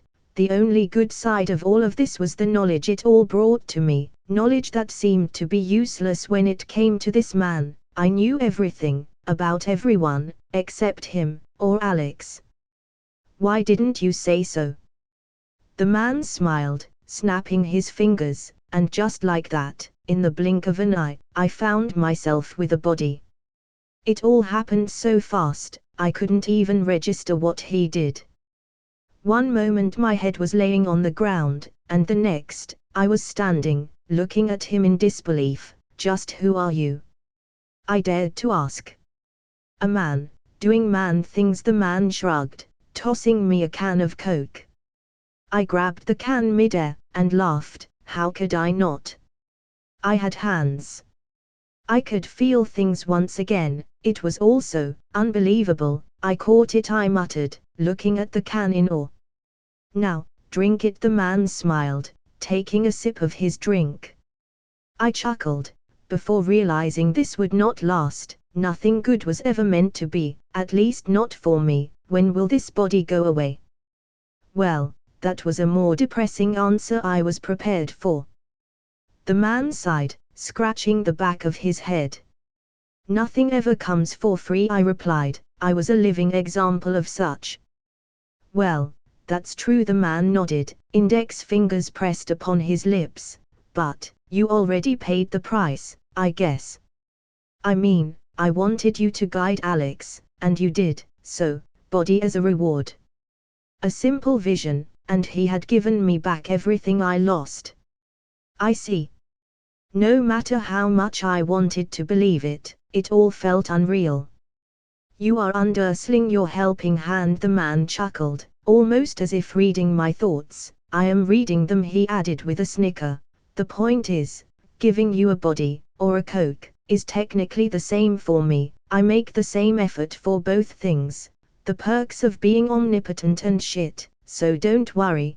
Do try to pretend you are ahead when the boy comes back though. Don't want him to question things too much.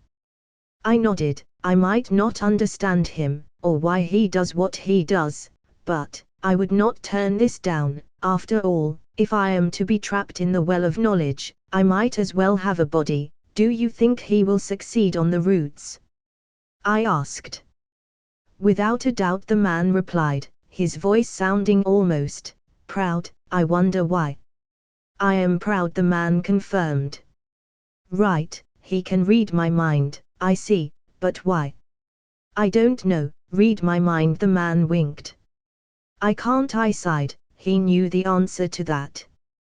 That sounds like a you problem, the man chuckled. I suppose it is, I nodded, opening my can of Coke to drink, my first drink in a few millennia. I wonder how it tastes. I mean, I know how it tastes thanks to my infinite knowledge, but knowing something in theory and in practice are two different things. Emily Walker POV. Daddy was once again busy on an important mission. So it was up to me to make sure his return was one full of love and warmth. Which is why I was currently on my way to the kitchen to start baking some cookies. The pre-Daddy arrival cookies. I had, after all, to try them before Daddy arrived. Why? Well, I had to select the best ones for him. And for that I had to test a few recipes I had found in a book. A few hundred recipes. My determination knew no limits. There was no cookie frontier I would not cross. I would conquer that cookie mountain. And deliver Daddy the best cookies he has ever eaten. For I was his daughter. So was Nat, but I loved Daddy more. The point is, I will ensure Daddy is happy with my cookies. No matter what. Time to make some cookies, I declared, kicking the doors of the kitchen open wide, to find a girl around my age, with mousy brown hair and vibrant fire-red eyes already using the Asgardian royal kitchen. What kind of cookies? The girl asked.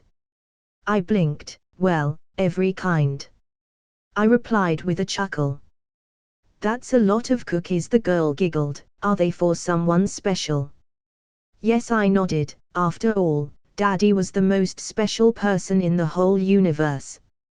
I see, Then the cookies are a must, the girl nodded, clapping her hands together. I know, how about I help you? I have been told I make some delicious cookies. I hummed before asking, by how many people? I mean, I had to be sure she knew what she was doing. Daddy deserved only the absolute best. More than 10, the girl offered. More than 10. That's a lot of people.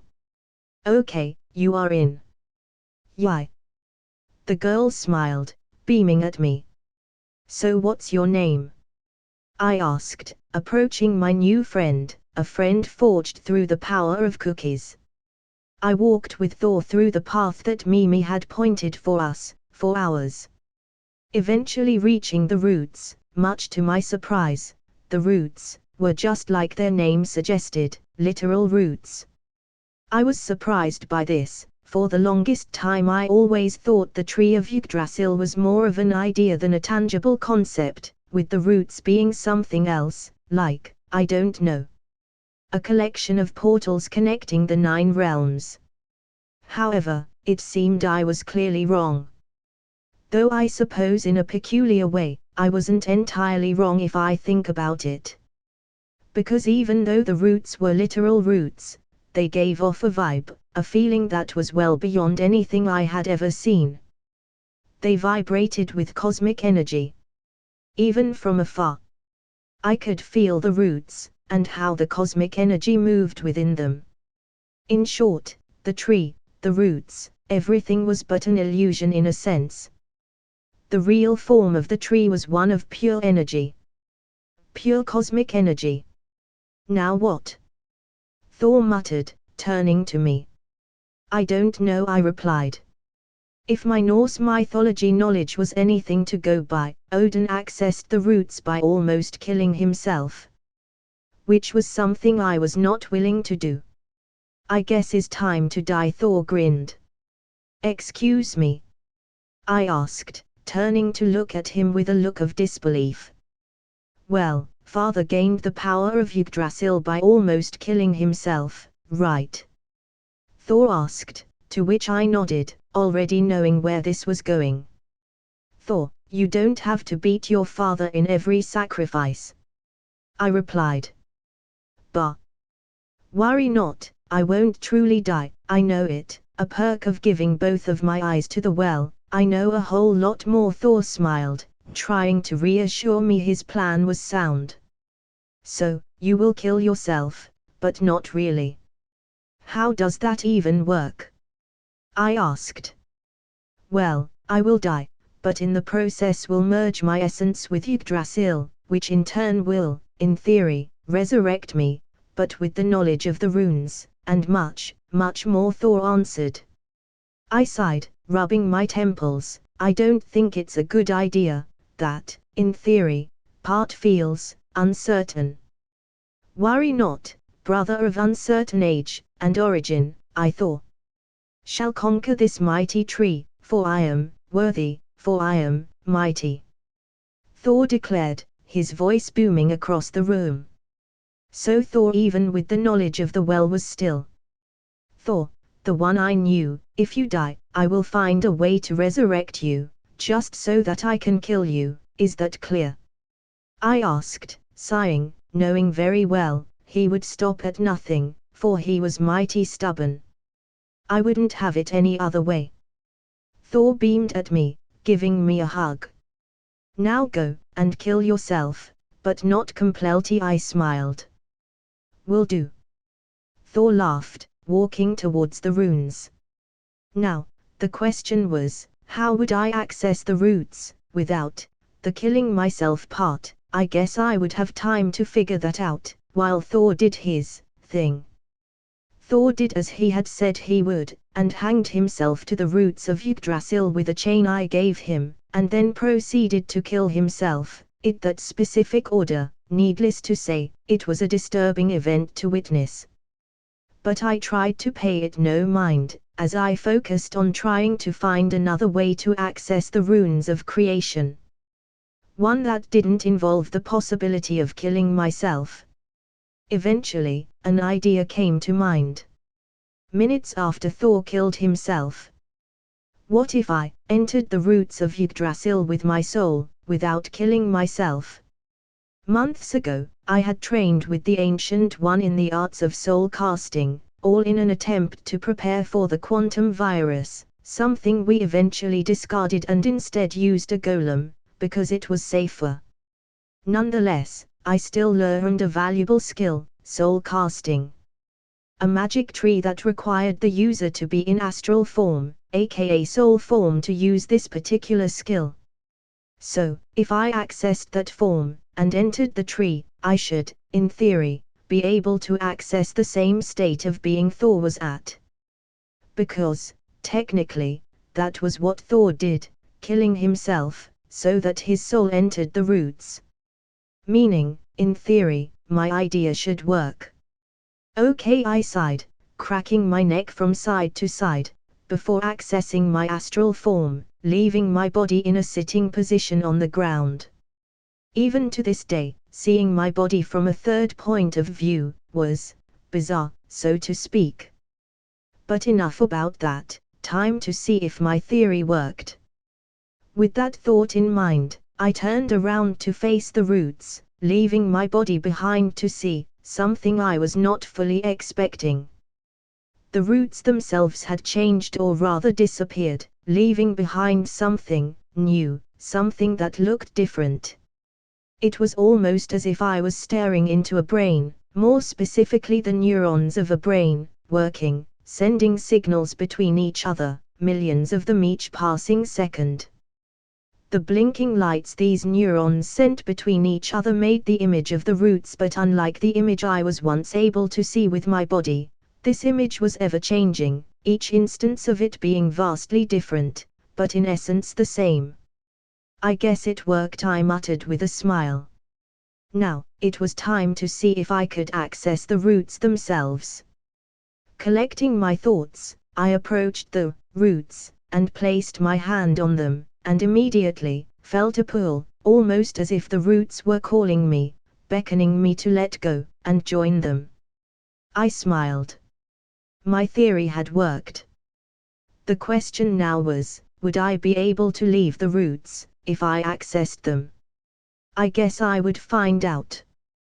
The moment I let go and allowed Yggdrasil to swallow me, several notifications appeared.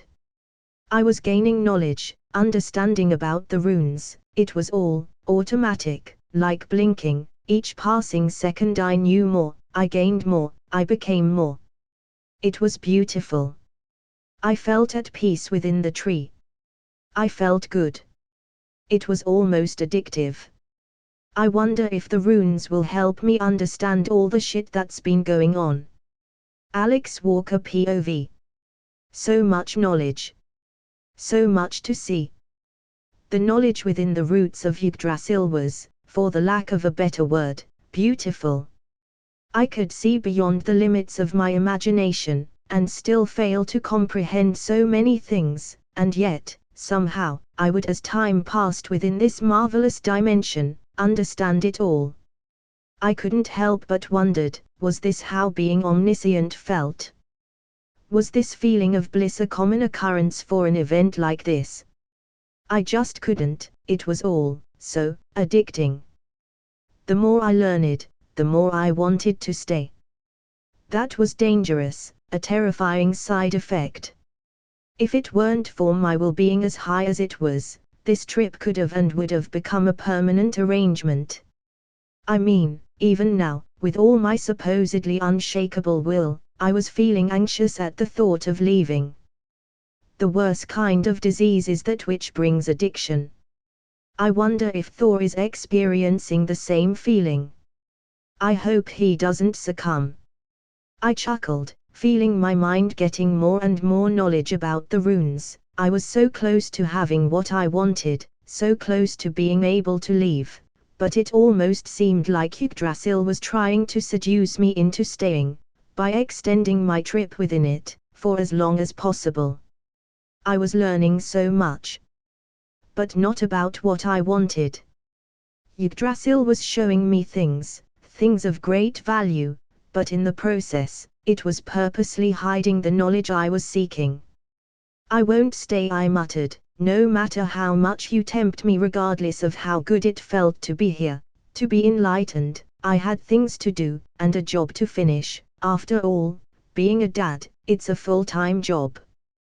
2 hours later, I pushed myself out of Yggdrasil and entered my body. Then, I shuddered. Fucking tree, I sighed, my hands shaking.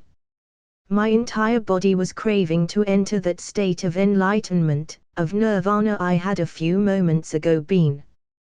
Thankfully for me, my mind was clear. New ailment acquired equals the curse of Yggdrasil. Yggdrasil offers those who entered it infinite knowledge and power. However, the drawback is that its usage places great strain on the user's mind and spirit, eventually overpowering their will and causing the victim to succumb and become a part of Yggdrasil itself. Curse equals for the next 12 hours you will feel the unshakable need to enter the roots of Yggdrasil once again. This curse, while active, will give the user the following debuffs. Minus 30% int. Minus 55% dex. Minus 45% will. Minus 78% pull. Duration equals 12h. The curse only affects those with high enough wis, and int. Fuck that. Taking a deep breath, I equipped the time stone and aged myself a day, and just as I had expected, the debuff curse was gone. Now to help Thor. Turning around, I approached Thor, and placed my hand on his head, before sending a pulse of mana through his body, trying to locate his soul. It took a bit, especially considering how big the roots were from a spiritual sense, but after a few pulses, I found Thor, or rather his essence. Thor, you need to get out, I thought, connecting my mind to the roots through Thor's body. Brother. Thor replied, sounding surprised. The roots will try to snare you into staying, I replied. Worry not. I'm almost done. Thor replied, and I could almost feel him grin at me. I sighed, very well, I'll give you some extra time. But if you don't come out, I will drag you back. I stated. I wouldn't have it any other way. Thor laughed, as I closed the link. With that out of the way, I took a seat on the ground and wondered, why did he sound more stable? It was almost as if the roots were not even trying to snare him. I felt no hesitations on his words, he was the same.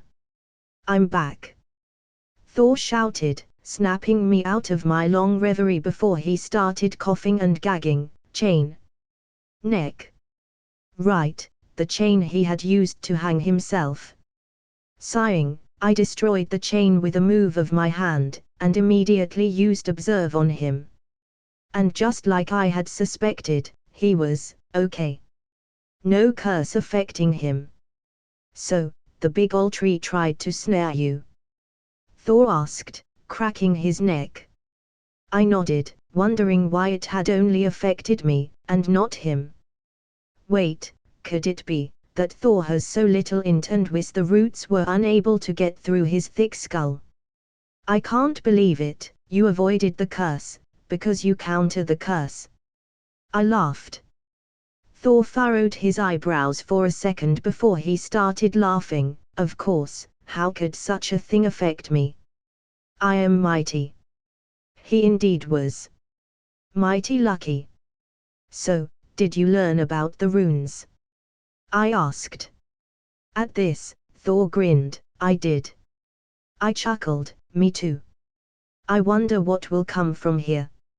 I also wonder, will this be enough to face that monster? Now that my mind was clear, and fully awake, and not drunk with the power the roots offered, I was able to remember everything it showed me, amongst those things. The inescapable awakening of Null, the King in Black. Don't worry, Thor said, putting his hand on my shoulder, we will face that beast, together. So he had seen it too. I smiled, we will maybe for good measure I should just blast the symbiote planet away, it would certainly weaken his reach once he awakens, that or seriously piss him off. Maybe I could try and break his connection them, who knows. Let's go, Thor spoke. I nodded, it was time to go home, and take a break, before things once again went south. Hela Odin's daughter POV. Battered. Broken. Weakened. But alive. I had taken the coward's way out. But had successfully tricked everyone into thinking I was dead. Sadly, I had lost in the process the Odin force. Meaning my chances of getting the throne were slim to none, and I was being magnanimously generous. Alex alone was stronger than me, and now my pathetic little brother was by all rights the king, sporting all the power one should have. I guess it could be worse. I could be dead. As humiliating as it was using cheap tricks to survive, I had conquered death. Again. Never before I had been so grateful Asgard and my life were still linked, even without the Odin force, a curse given to me by my father, that came as a blessing to me that day. A curse he engraved in my soul to ensure I would never destroy Asgard because destroying it would destroy me. A bit overkill if you ask me, considering that at the time he cursed me, I only had half of the Odin force, therefore giving me the same ailment. It was like putting salt over salt. Oh well. I suppose I ought to thank the old man for his terrible parenting, otherwise, I would be dead. Hela and talking about the devil. Well, ain't you a sight for sore eyes, father, I replied, turning around. Alex Walker POV. I opened a portal back to Asgard, leaving Thor in his room, before going back to mine. After this weird and long journey, I needed to rest and think about a lot of things, at least for a bit. I had so many discoveries and yet felt in the same place as before. I knew much, yet nothing.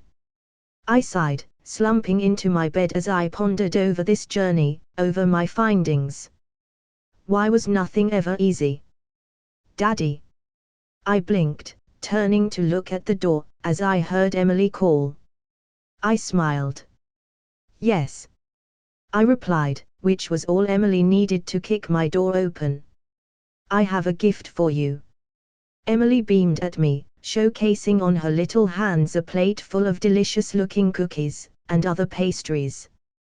I chuckled, pushing myself off the bed. Well, how can I say no to that? Emily giggled, putting the plate on my bed. So, what do we have here?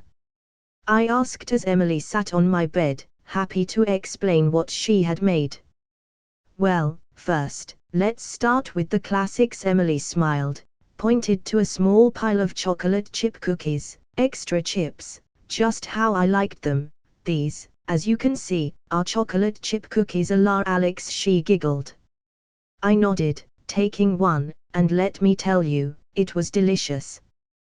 Please sir, restrained from trying to the exhibition during the presentation, Emily sighed, holding back a giggle. Yes m. I nodded, doing a military salute. Okay, as I was saying, those are chocolate chip cookies a la Alex. Emily smiled, once again pointing at the pile of cookies, that was currently missing 2 cookies. I took another one while she blinked, super speed things. I nodded, my mouth full with the second cookie. Then, we have the orange cookies, not a popular choice, I know. But I like them. Emily nodded, mostly to herself. I nodded, my mouth full with the third cookie I had just taken while she was looking away. Then, we have these. Emily pointed, showing me a collection of pastries I had not seen before, at least not until today. What is that one? I asked, pointing at one. Those are some I made with my new friend, Vest. Emily smiled.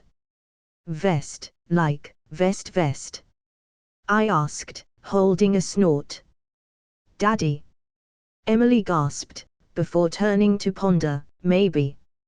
She said she got that name, 'cause she's the best, but with a V, of very vest, so. I snorted. Anyway, as I was saying, those are some I made with my friend Vest. The one you particularly pointed out is called Rivani. Emily grinned, giving me a piece. Rivani is a syrup-soaked cake made with semolina and yogurt, known for its slight lemony taste. It was hard to make, but Vest is very good at teaching, so I eventually learned. I smiled, looking at the slice of cake before taking a bite. The moment I did, the whole world was put into perspective, shaking me to the very core as everything else just disappeared. I felt my breathing becoming hard and ragged as tears fell into my lap. Just then, I realized I was crying. Dad? Emily asked, her voice soft and full of uncertainty. I looked at her, eyes still full of tears, and smiled at her. I am baby girl. I wasn't sad or happy, I was both, and it didn't make any sense. Then again, tears come from the heart and not from the brain, so it didn't have to make sense. That little piece of dessert, it felt like home to me. Why are you crying? Emily asked, concern lacing her tone. Well, it was so good it put tears into my eyes. I laughed, hugging her tight. You are an amazing cook, princess, the best of the best. Thanks, Daddy, Emily replied, before almost whispering, would you like to try the rest? I beamed at her, flashing her my happiest smile, of course. Alice Walker POV. Alex and the rest of the extras were in Asgard, leaving me to plan and move ahead with my reason for being here. Acquiring more power. I was strong, but in the great scheme of things, I was painfully weak. Unlike Alex, I didn't have an infinite potential. I just couldn't compete with the original. But, who said I had to play by the rules? He had his absurd potential, and I had my shortcuts. A girl had to do what she had to do to survive. As simple as that. I would destroy them, those who took everything from me, no matter the cost, and would strike down anyone that decided to stand in my way. Consequences be damned, after all, I had nothing to lose, not anymore. I would kill as many as I had to, as long as they were a part of the great sum. The TVA would pay. No matter the cost. They would pay. You don't have to do this, oh right. I had a man nailed to a wall with my blades. I had almost forgotten, silly me. Oh, but I do, silly, I beamed at him, summoning another blade before plunging it into his heart, or where his heart should be. Eternals are confusing creatures, like, for real, where can I get a biology book on them? It would make my work considerably easy. Why are you doing this? Ugh, always the same question. It seems unoriginality, it's a pattern in our universe. Well, my dear, what's your name? I asked. I always forget to ask them before I kill them. I need to work on my manners. Druig, and I'm an eternal Druig. OOF, his parents didn't love him. Well, Druig, I'm doing this because you little Eternals are full of yummy nutrients. I need to grow into a big girl. I giggled. I tried to do this before. In every timeline I managed to jump in, but the TVA always caught up to me. But here I was free to finally do what I had set to do, starting with Druig here, the Peruvian Eternal. Wait, does that make me racist? Should have I, killed a white one first? Meh. You plan to eat me? Druig asked, shock. Don't flatter yourself, but yes, I nodded, not in the literal sense, I'm not that crazy, but yeah, I will eat you, and your friends, one by one. After all, I need to finish my appetizers before I go to the main course. The big boy. You are crazy. Druig muttered, trying once again to control my mind. I have a doctor's note and everything. I giggled, as he continued to try and breach into my mind. Silly Druig, you can't control a broken mind. After all, madness is the best shield against such things. Oh well, as amusing as it is seeing you try, I have things to do, so, bon appetit to me. No, get away. Get away. The runes were powerful, more than anything I had ever acquired, perhaps even more so than the Infinity Stones, because unlike them, the power the knowledge of the runes offered, was permanent. The runes granted their wielder access to knowledge that he or she normally couldn't obtain, knowledge beyond the veils of limitation. However, not all knowledge offered by the runes was the same. In fact, what I obtained, and what Thor obtained, was unimaginably different in a fundamental sense. You see, the knowledge the runes provide to those adventurous enough to enter the roots of Yggdrasil depends on what a person has lived through. For example, in Odin's case, because he was a god, and had lived all of his life as one, he became all-knowing of the ways of the gods, because that was the only connection he really had.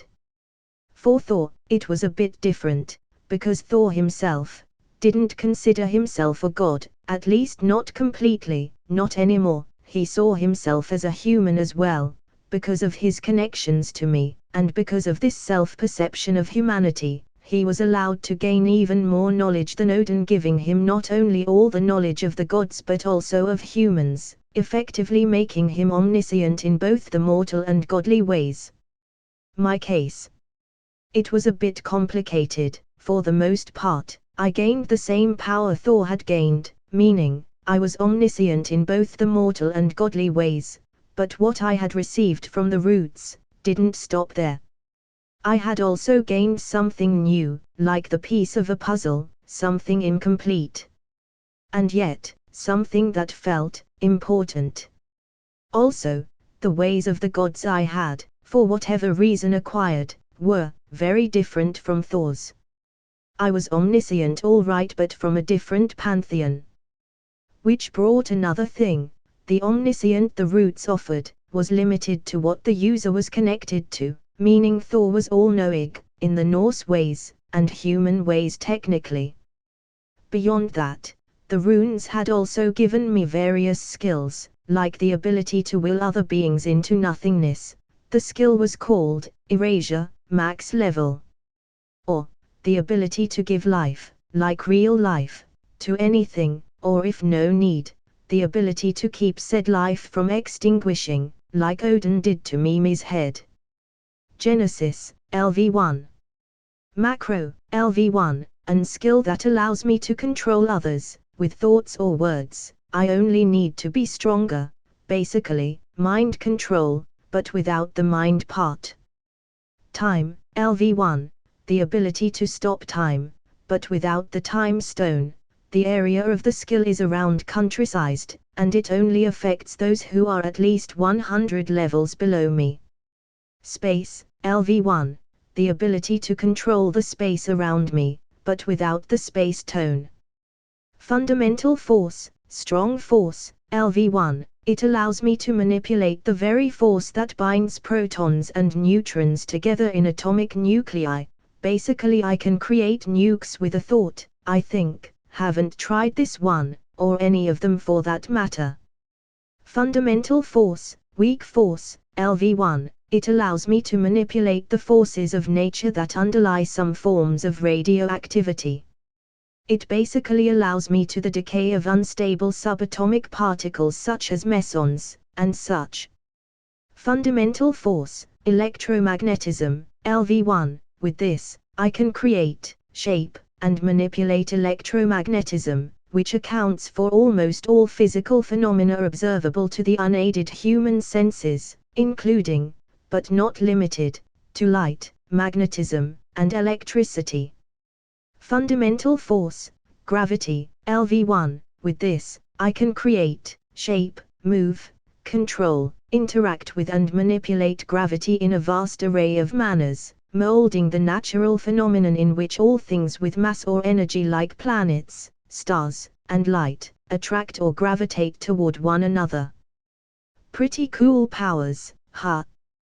Well, yeah, I just had to level them up, most of them anyways. Funny enough, Thor didn't get these skills, save for erasure, genesis, time, macro, and space.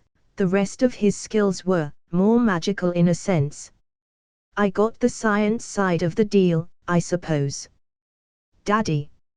I made more Revani, Emily announced, as she entered my office, my Asgardian office, which was in its entirety made out of gold for the most part. Why? No idea, it was like that when I got it, maybe Thor flexing his money or something. You did. I beamed at her, happy to eat more of that piece of heaven she had made, like, for real, the girl had a gift. Yep, Emily nodded, before snapping her fingers, making an entire cake of Revani appear out of nowhere. I could already feel my mouth salivating more than normal. Well, don't mind if I do. I grinned, snatching the cake off her hands. By the way, Daddy, have you eaten anything besides my cakes? Emily asked, tilting her head to the side in pondering. I nodded. As much as I loved sweets, I wasn't a fan of overeating a particular type of food. I enjoyed the variety, pizza, some tacos, the same as you, but in the office. I smiled. Emily nodded. By the way, by the laws of the Walker House, Section O, Paragraph D, you owe Nat and I 10 days of undivided attention, which with interest comes to 2 weeks, and 2 hours, with 15 minutes, and 13 seconds. I blinked, looking at her with my mouth full of cake. What laws? I chuckled. The laws from the Book of Rules Nat and I wrote, the Walker family rules. Uncle Bucky is the editor. Emily nodded with a bright smile. I am. Bucky shouted. So 2 weeks of undivided attention, huh? I chuckled, ruffling her hair. Sure, rules are rules, and I can't break them. I winked, closing my books and work stuff with the snap of my fingers. As I did this, Nat entered the room, with an Asgardian flamethrower attached to her back, and war paint on her face like Rambo. Abort, Nat. He said yes. Emily shouted. I raised an eyebrow at Emily before turning to Nat. What were you planning to do with that? Get grounded. Grounded? Nat asked before chuckling. I see the confusion. This is no common flamethrower. This is a modified one. It shots Pepsi, and nothing more. What? Okay, I'm confused. What? I asked.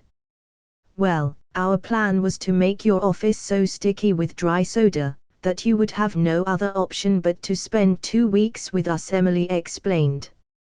Their plan was highly devious. Girls, you know all you have to do is ask, right? I asked. Perhaps they thought I had been distant lately. If so, I would make it my mission to remember them. I was, and would always be there for their. We know, Emily chuckled, waving me off, but we like to scheme. Nat shrugged. It's fun to plan contingency plans. Anyways, I'm off to Loki's room. I'ma make his room sticky land. Nat laughed before darting off to pursue her evil plan. Her laugh was an evil one. I kind of want to see that, I muttered. Me too, movies can wait, Emily added, and so, we darted off to see Nat do her thing. We had popcorn and everything.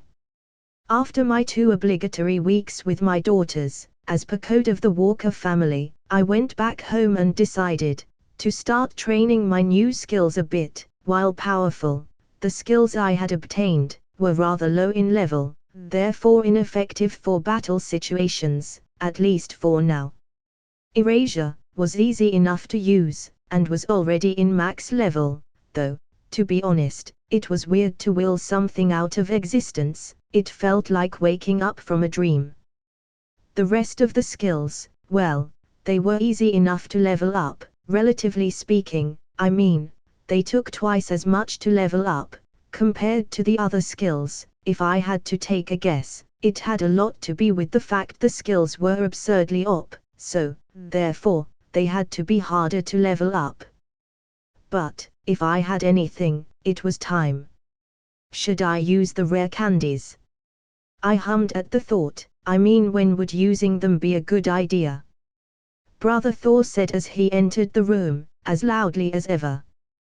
Yes, I said as I looked up from my papers. I was wondering if you wanted to train. Thor grinned. I shook my head. I still have things to do, amongst them, making you a pair of eyes. Something I had been forgetting about. Oh, that, yeah, Thor nodded, opening his eyeless eyes. You, I muttered. Look into the void. Thor cackled.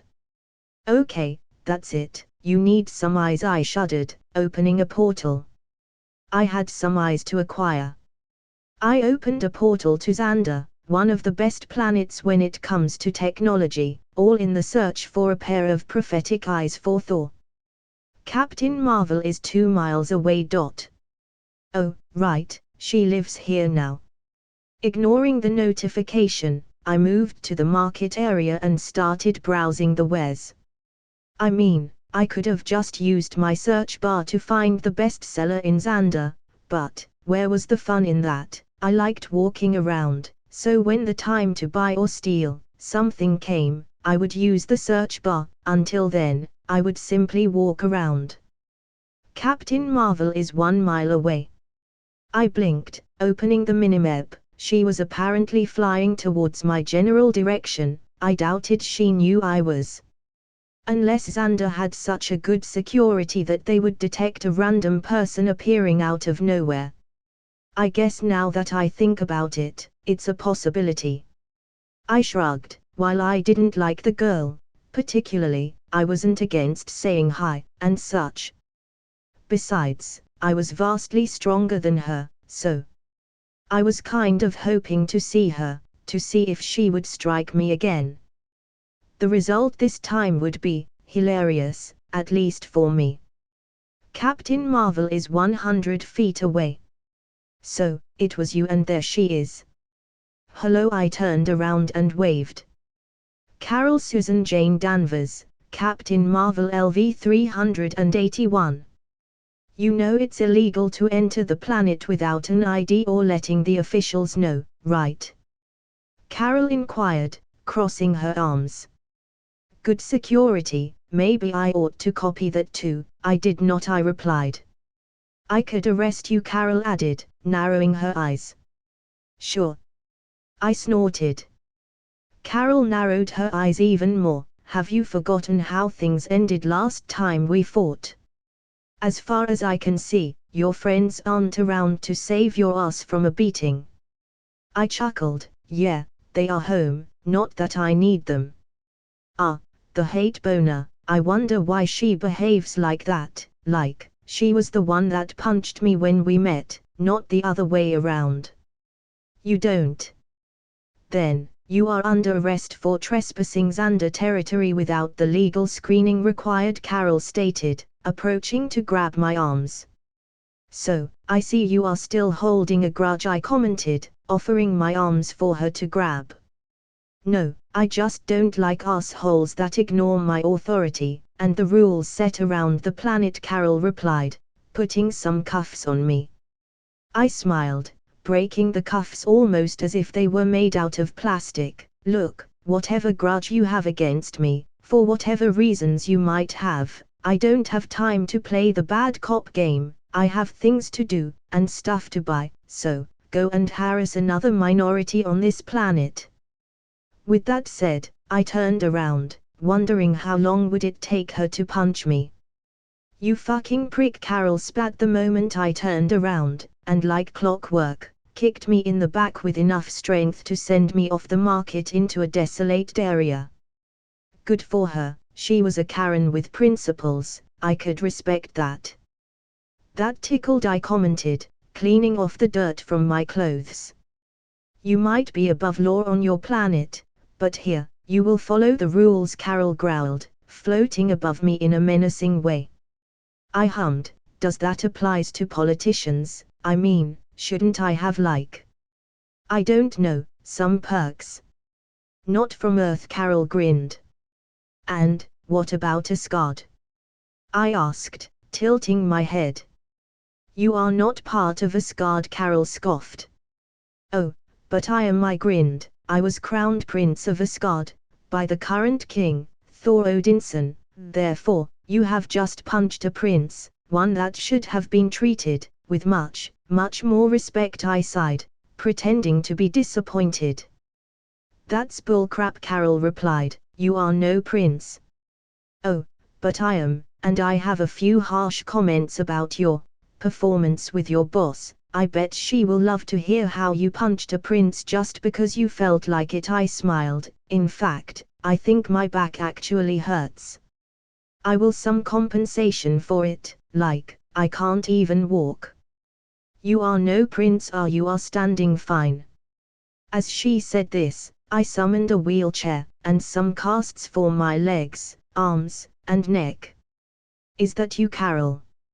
I can't see you. Your moment of police brutality has blinded me, I said, trying to sound as weak and hurt as possible. You were fine. Carol roared. To think Xander, the planet I wanted to make a trade route with, would treat me so badly, I lamented. You are not a prince. Carol roared once again. I could almost taste her anger in the air. You, bad analogy. Smiling at this, I opened a portal to Asgard, for Thor to take, not without explaining to Thor what had happened. How dare you strike my brother? Thor boomed at her. You weren't kidding.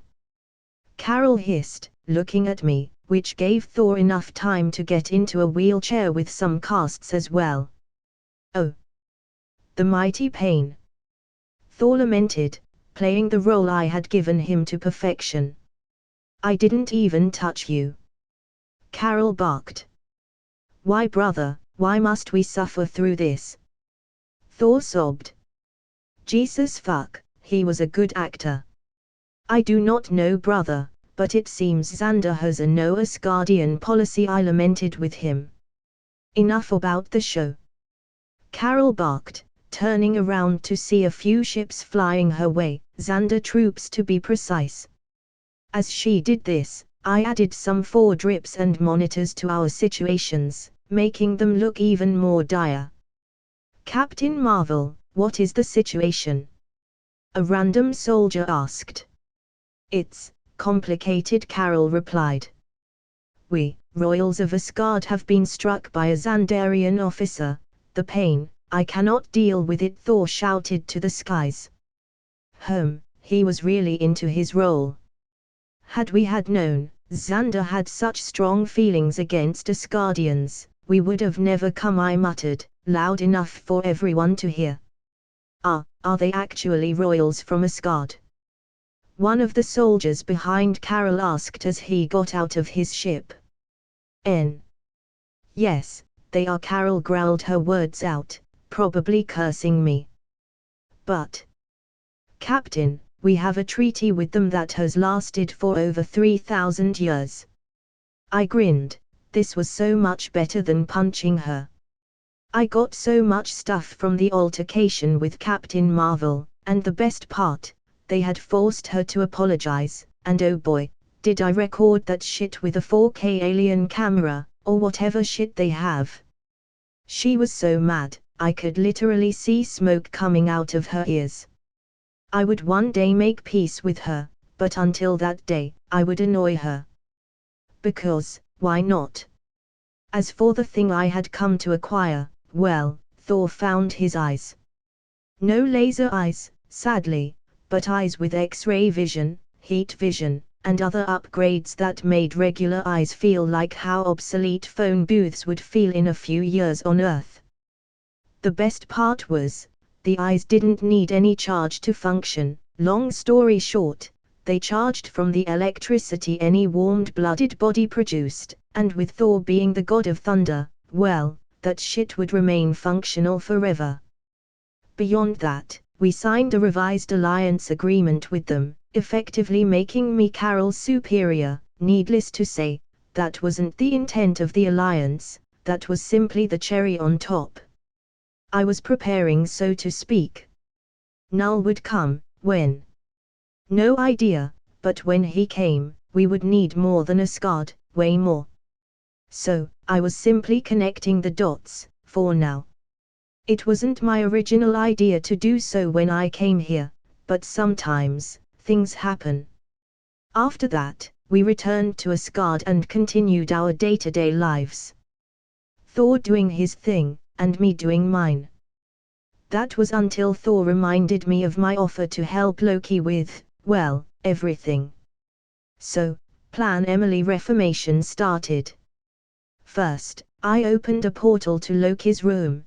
The latter obviously wasn't expecting me, and jumped to his feet in fright. Then, I grabbed him like a cat by the neck and tossed him into a padded room, sealing his powers. The funny thing about this was, that because it had all been so sudden, and without explanation, Loki had been like the Pikachu meme, at a loss for words, questioning if he was dreaming or something. After leaving a befuddled Loki in a dimension of my making, I went to get his mother, Frigga. Once again, the same effect happened, this time with Odin. He saw me appear in the middle of his house, approach his wife, take her, and then teleport, all while he was looking at me like, what is going on? Frigga, however, had her questions the moment I stepped back to Asgard with her in my arms. I obviously answered them, explaining what I was trying to do with Loki, to which she hugged me, and cried on my shoulder for a good minute, thanking me for giving her boy a chance. Explanation done, I opened a portal to where Loki was, and let Frigga walk inside. As Loki looked at me, fuming in anger, I closed the portal before he could say anything. Now, it was time to bring the big guns, and by that, I mean, Emily, because Nat had already told me she cared little for whatever happened with Loki, that he could die or something for all she cared. While Emily was like super into saving him and stuff. Anyways, it was time to bring Emily Walker, the cutest thing in the universe. Meow. Goose meowed, narrowing her eyes at me. You know what, you don't even read minds. Get out of here, I chuckled. Sorry Goose, Emily has the first place, so be happy with third. I'm ready Daddy, Emily said, as she stepped through a portal of her own making into my room, equipped with lots of teddy bears, food, books, a TV, some movies, a diary, and other stuff. That's a lot of stuff, I whistled. I am giving him the full experience. When I'm done with him, he will be saving cats for a living, Emily declared as I chuckled. Okay, I smiled, opening a portal to where Loki was, letting Emily step through the portal first, with me following close behind. You! Loki roared, but with a snap of my fingers, I silenced him. God, I loved my new powers. Look, I used to hate you, but now, I just want to help you, so I grinned, snapping my fingers once again, forcing Loki into a new form, the form of a kid around Emily's age. Not only that, but I took every weapon in his possession, and put a seal on his body that would immobilize him if he tried to hurt anyone, including himself. What have you done to me? Loki exclaimed, his voice now sounding like that of a child. Ah! Frigga cooed, so adorable. I chuckled, I guess moms will be moms no matter what. Frigga Freydota LV 199. Status equals pregnant. Oh, well, good for them. I hope this one doesn't want to kill me. I wonder if Odin knows. I wonder if he plans to seal it too. Okay, enough jokes about Odin's pathetic parental skills. Anyway, Emily and your mother will help you, well, improve, to be the better version of yourself. Look, I know you had it hard, so, try to be open-minded. I smiled. Open-minded? Loki roared, or tried to. His child's vocal cords could not do such a thing. I just had reverse puberty, in less than a second. The only thing I will open, it's your skull. The moment he said that, Emily threw a teddy bear at him, and looked at me, and said, "Daddy, I have work to do, so, bye." Wow, my baby girl being all professional and stuff, I had the urge to kiss her, but I shall abstain. As you wish. I bowed, teleporting out of the room, this time back to Odin's house. Odin. I waved, seeing the old man staring at me, only to notice something. It was a magical construct. The fucker had left his pregnant wife alone. I could have been Thanos or one of his many enemies. Oh, hell no. I growled, using my map to find Odin, and open a portal to him. According to my map, he was currently in a cave below Asgard and was about to receive a royal class ass beating. Odin. I called, seeing the old seating in a rock. Alex. Odin exclaimed, turning around. You left your pregnant wife alone. Do you have any idea how many enemies you have? I kidnapped her and you weren't even there. I shot back, balling my fists. You did what? Odin roared. What I did is beyond the point, you senile bastard. I roared back, ready to show him how much more powerful than him I was now. Really? Father? Another one. However, a voice I knew all too well stopped me, the voice of Hela. Alex, don't do anything hasty, Odin said almost immediately. By all means, kill me, and him for being here with me. Hela smiled. I would gladly go to hell if he's going down with me. They. You knew she was alive, and didn't tell anyone. I muttered, staring into his eyes. I was beyond angry. He had let Hela live. After all, she did, and could do, and hadn't even thought about letting Thor know. She could have harmed my family. She could have harmed Sif. I will kill them. She isn't a threat to anyone as she is now. Odin said, reading my face. You know how to make a lady special, father. Hela rolled her eyes. He's right, you know, as immortal as I am, with my current power, this debilitated shell of what I used to be is pathetic. Even a human could beat me as I am now, but I know that look, darling, the look of a warrior looking for retribution, so come and claim my life. My goals are beyond me now. Killing Thor is impossible for me as it is, and we both know the old man will seal me before I recover enough power to kill him. She sighed, letting out a chuckle. Impressive. I was so angry, I felt somehow calm. What an interesting discovery. Alex. Don't make me hurt you. Odin said, moving to protect his daughter. The bastard really had the balls. He didn't move to protect Thor but moved to protect her. We are well beyond that point now, I sighed, taking the first step. I looked at Odin in rage, my fists shaking. Alex, Odin spoke, you must understand, you are a father too. You are nothing like me. I roared, we had nothing in common. I would never hurt my daughters, I would never push them to become monsters. In that we can agree. Hela nodded, rolling her eyes. Hela, silence. Odin hissed. She could have harmed your people, my daughters, everyone, and you never thought to tell us. I laughed. Was he really so blind to his own mistakes? Look at her, can she hurt anyone as she is? Odin shot back, pointing at Hela. Hela, Odin's daughter, LV 350, severely weakened LV 30. So what? I replied, looking at her. I want to give her a chance, Odin replied, his eye begging me to not fight him on this one. The worst part was, I could truly see the love between those eyes, the desperation behind them, which only helped my fury. He loved her. After all the shit he made her do. Would he really dare to say he loved her? To now try and protect her? Where were those eyes when Thor was fighting her? I asked, my voice cold and steeled. What? Odin replied. When Hela tried to kill him, where were those eyes? I asked again. That's a very good question, darling. Hela smiled.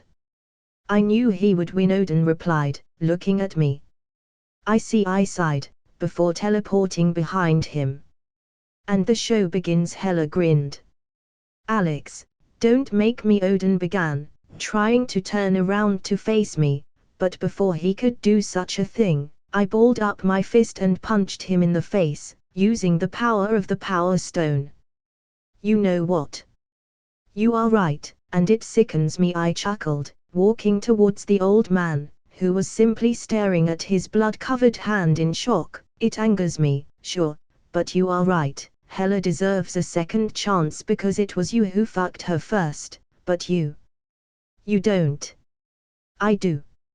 Hela asked from the back, darling, I'm not following this conversation anymore.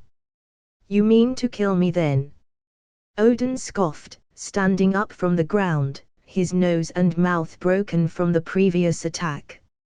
Not sure I can, I sighed. I love Thor, he's my best friend, and begrudgingly, my self-appointed brother, so I can't kill you, it would hurt him a lot, so while I figure out what to do with her, be it sealing her or killing her.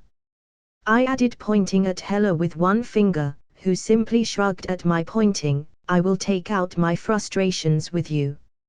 And the flood begins, Hela muttered, looking between her legs. Really? I sighed, turning around to face her. What? It's not only hot, but it's also cathartic by proxy, so, two kinks in one, Hela winked, blowing me a kiss. So be it, I will do what I must, Odin declared. I scoffed, first time for everything.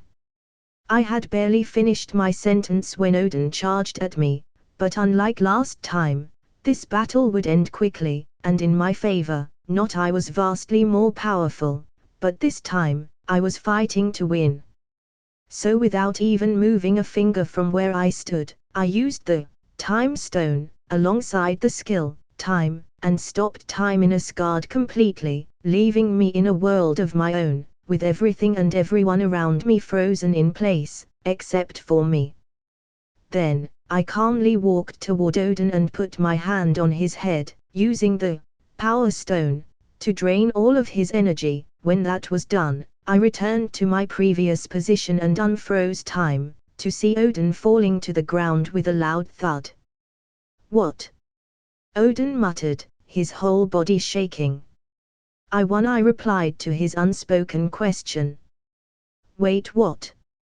Hela exclaimed, how the hell did you know what, never mind, he lost, I can die happy. She added, throwing her hands to the air. You used the Infinity Stones. You would dare to go so low. Odin spat in anger. I'm angry, unbelievably so, but I love Thor more than I hate you right now, so I held back and used the stones, because, without them, I would have killed you, I sighed, easily. I am far beyond your reach now, only Thor can stop me now, and that's an if. You would, Odin began, but once again, I cut him short, by teleporting behind him, knocking him out by slamming his face to the ground with enough force to make half of Asgard shake. I wish I had a recording device, Hela sighed, full of sadness. You are very cheery for someone whose destiny it's hanging on a thin thread, I said, turning to look at her. Darling, I know what battles to fight, and this one, Hela chuckled, pointing at me, it's not one I can win, not even in my wildest dreams, and believe me, you are in them. I sighed, I truly wanted to kill her, but at the same time, I pitied her. She was the result of Odin being the worst possible father he could be, She was Loki in more ways than one. I'll talk with Thor to decide your fate. With that said, I snapped my fingers, sealing Hela in a cube of magic for easy transportation. Very well, Hela chuckled, I can wait to see the king, crowned by a foreigner. I glared at her. Oh darling, I meant no offense. Hela winked, at least to you anyways.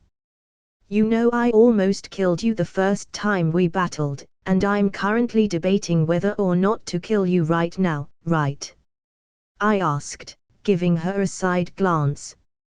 Yes, and I respect you for it, a true warrior through and through, not like the pathetic excuse of one. Odin is. Hela nodded, she really was sick. Apparently the fact I had tried to kill her, made her infatuation with me even stronger.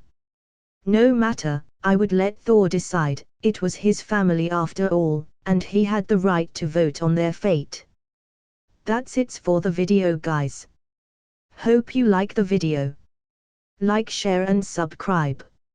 Also tell me in the comment section which kind of fanfiction you would like to watch next, or if you have any recommendation.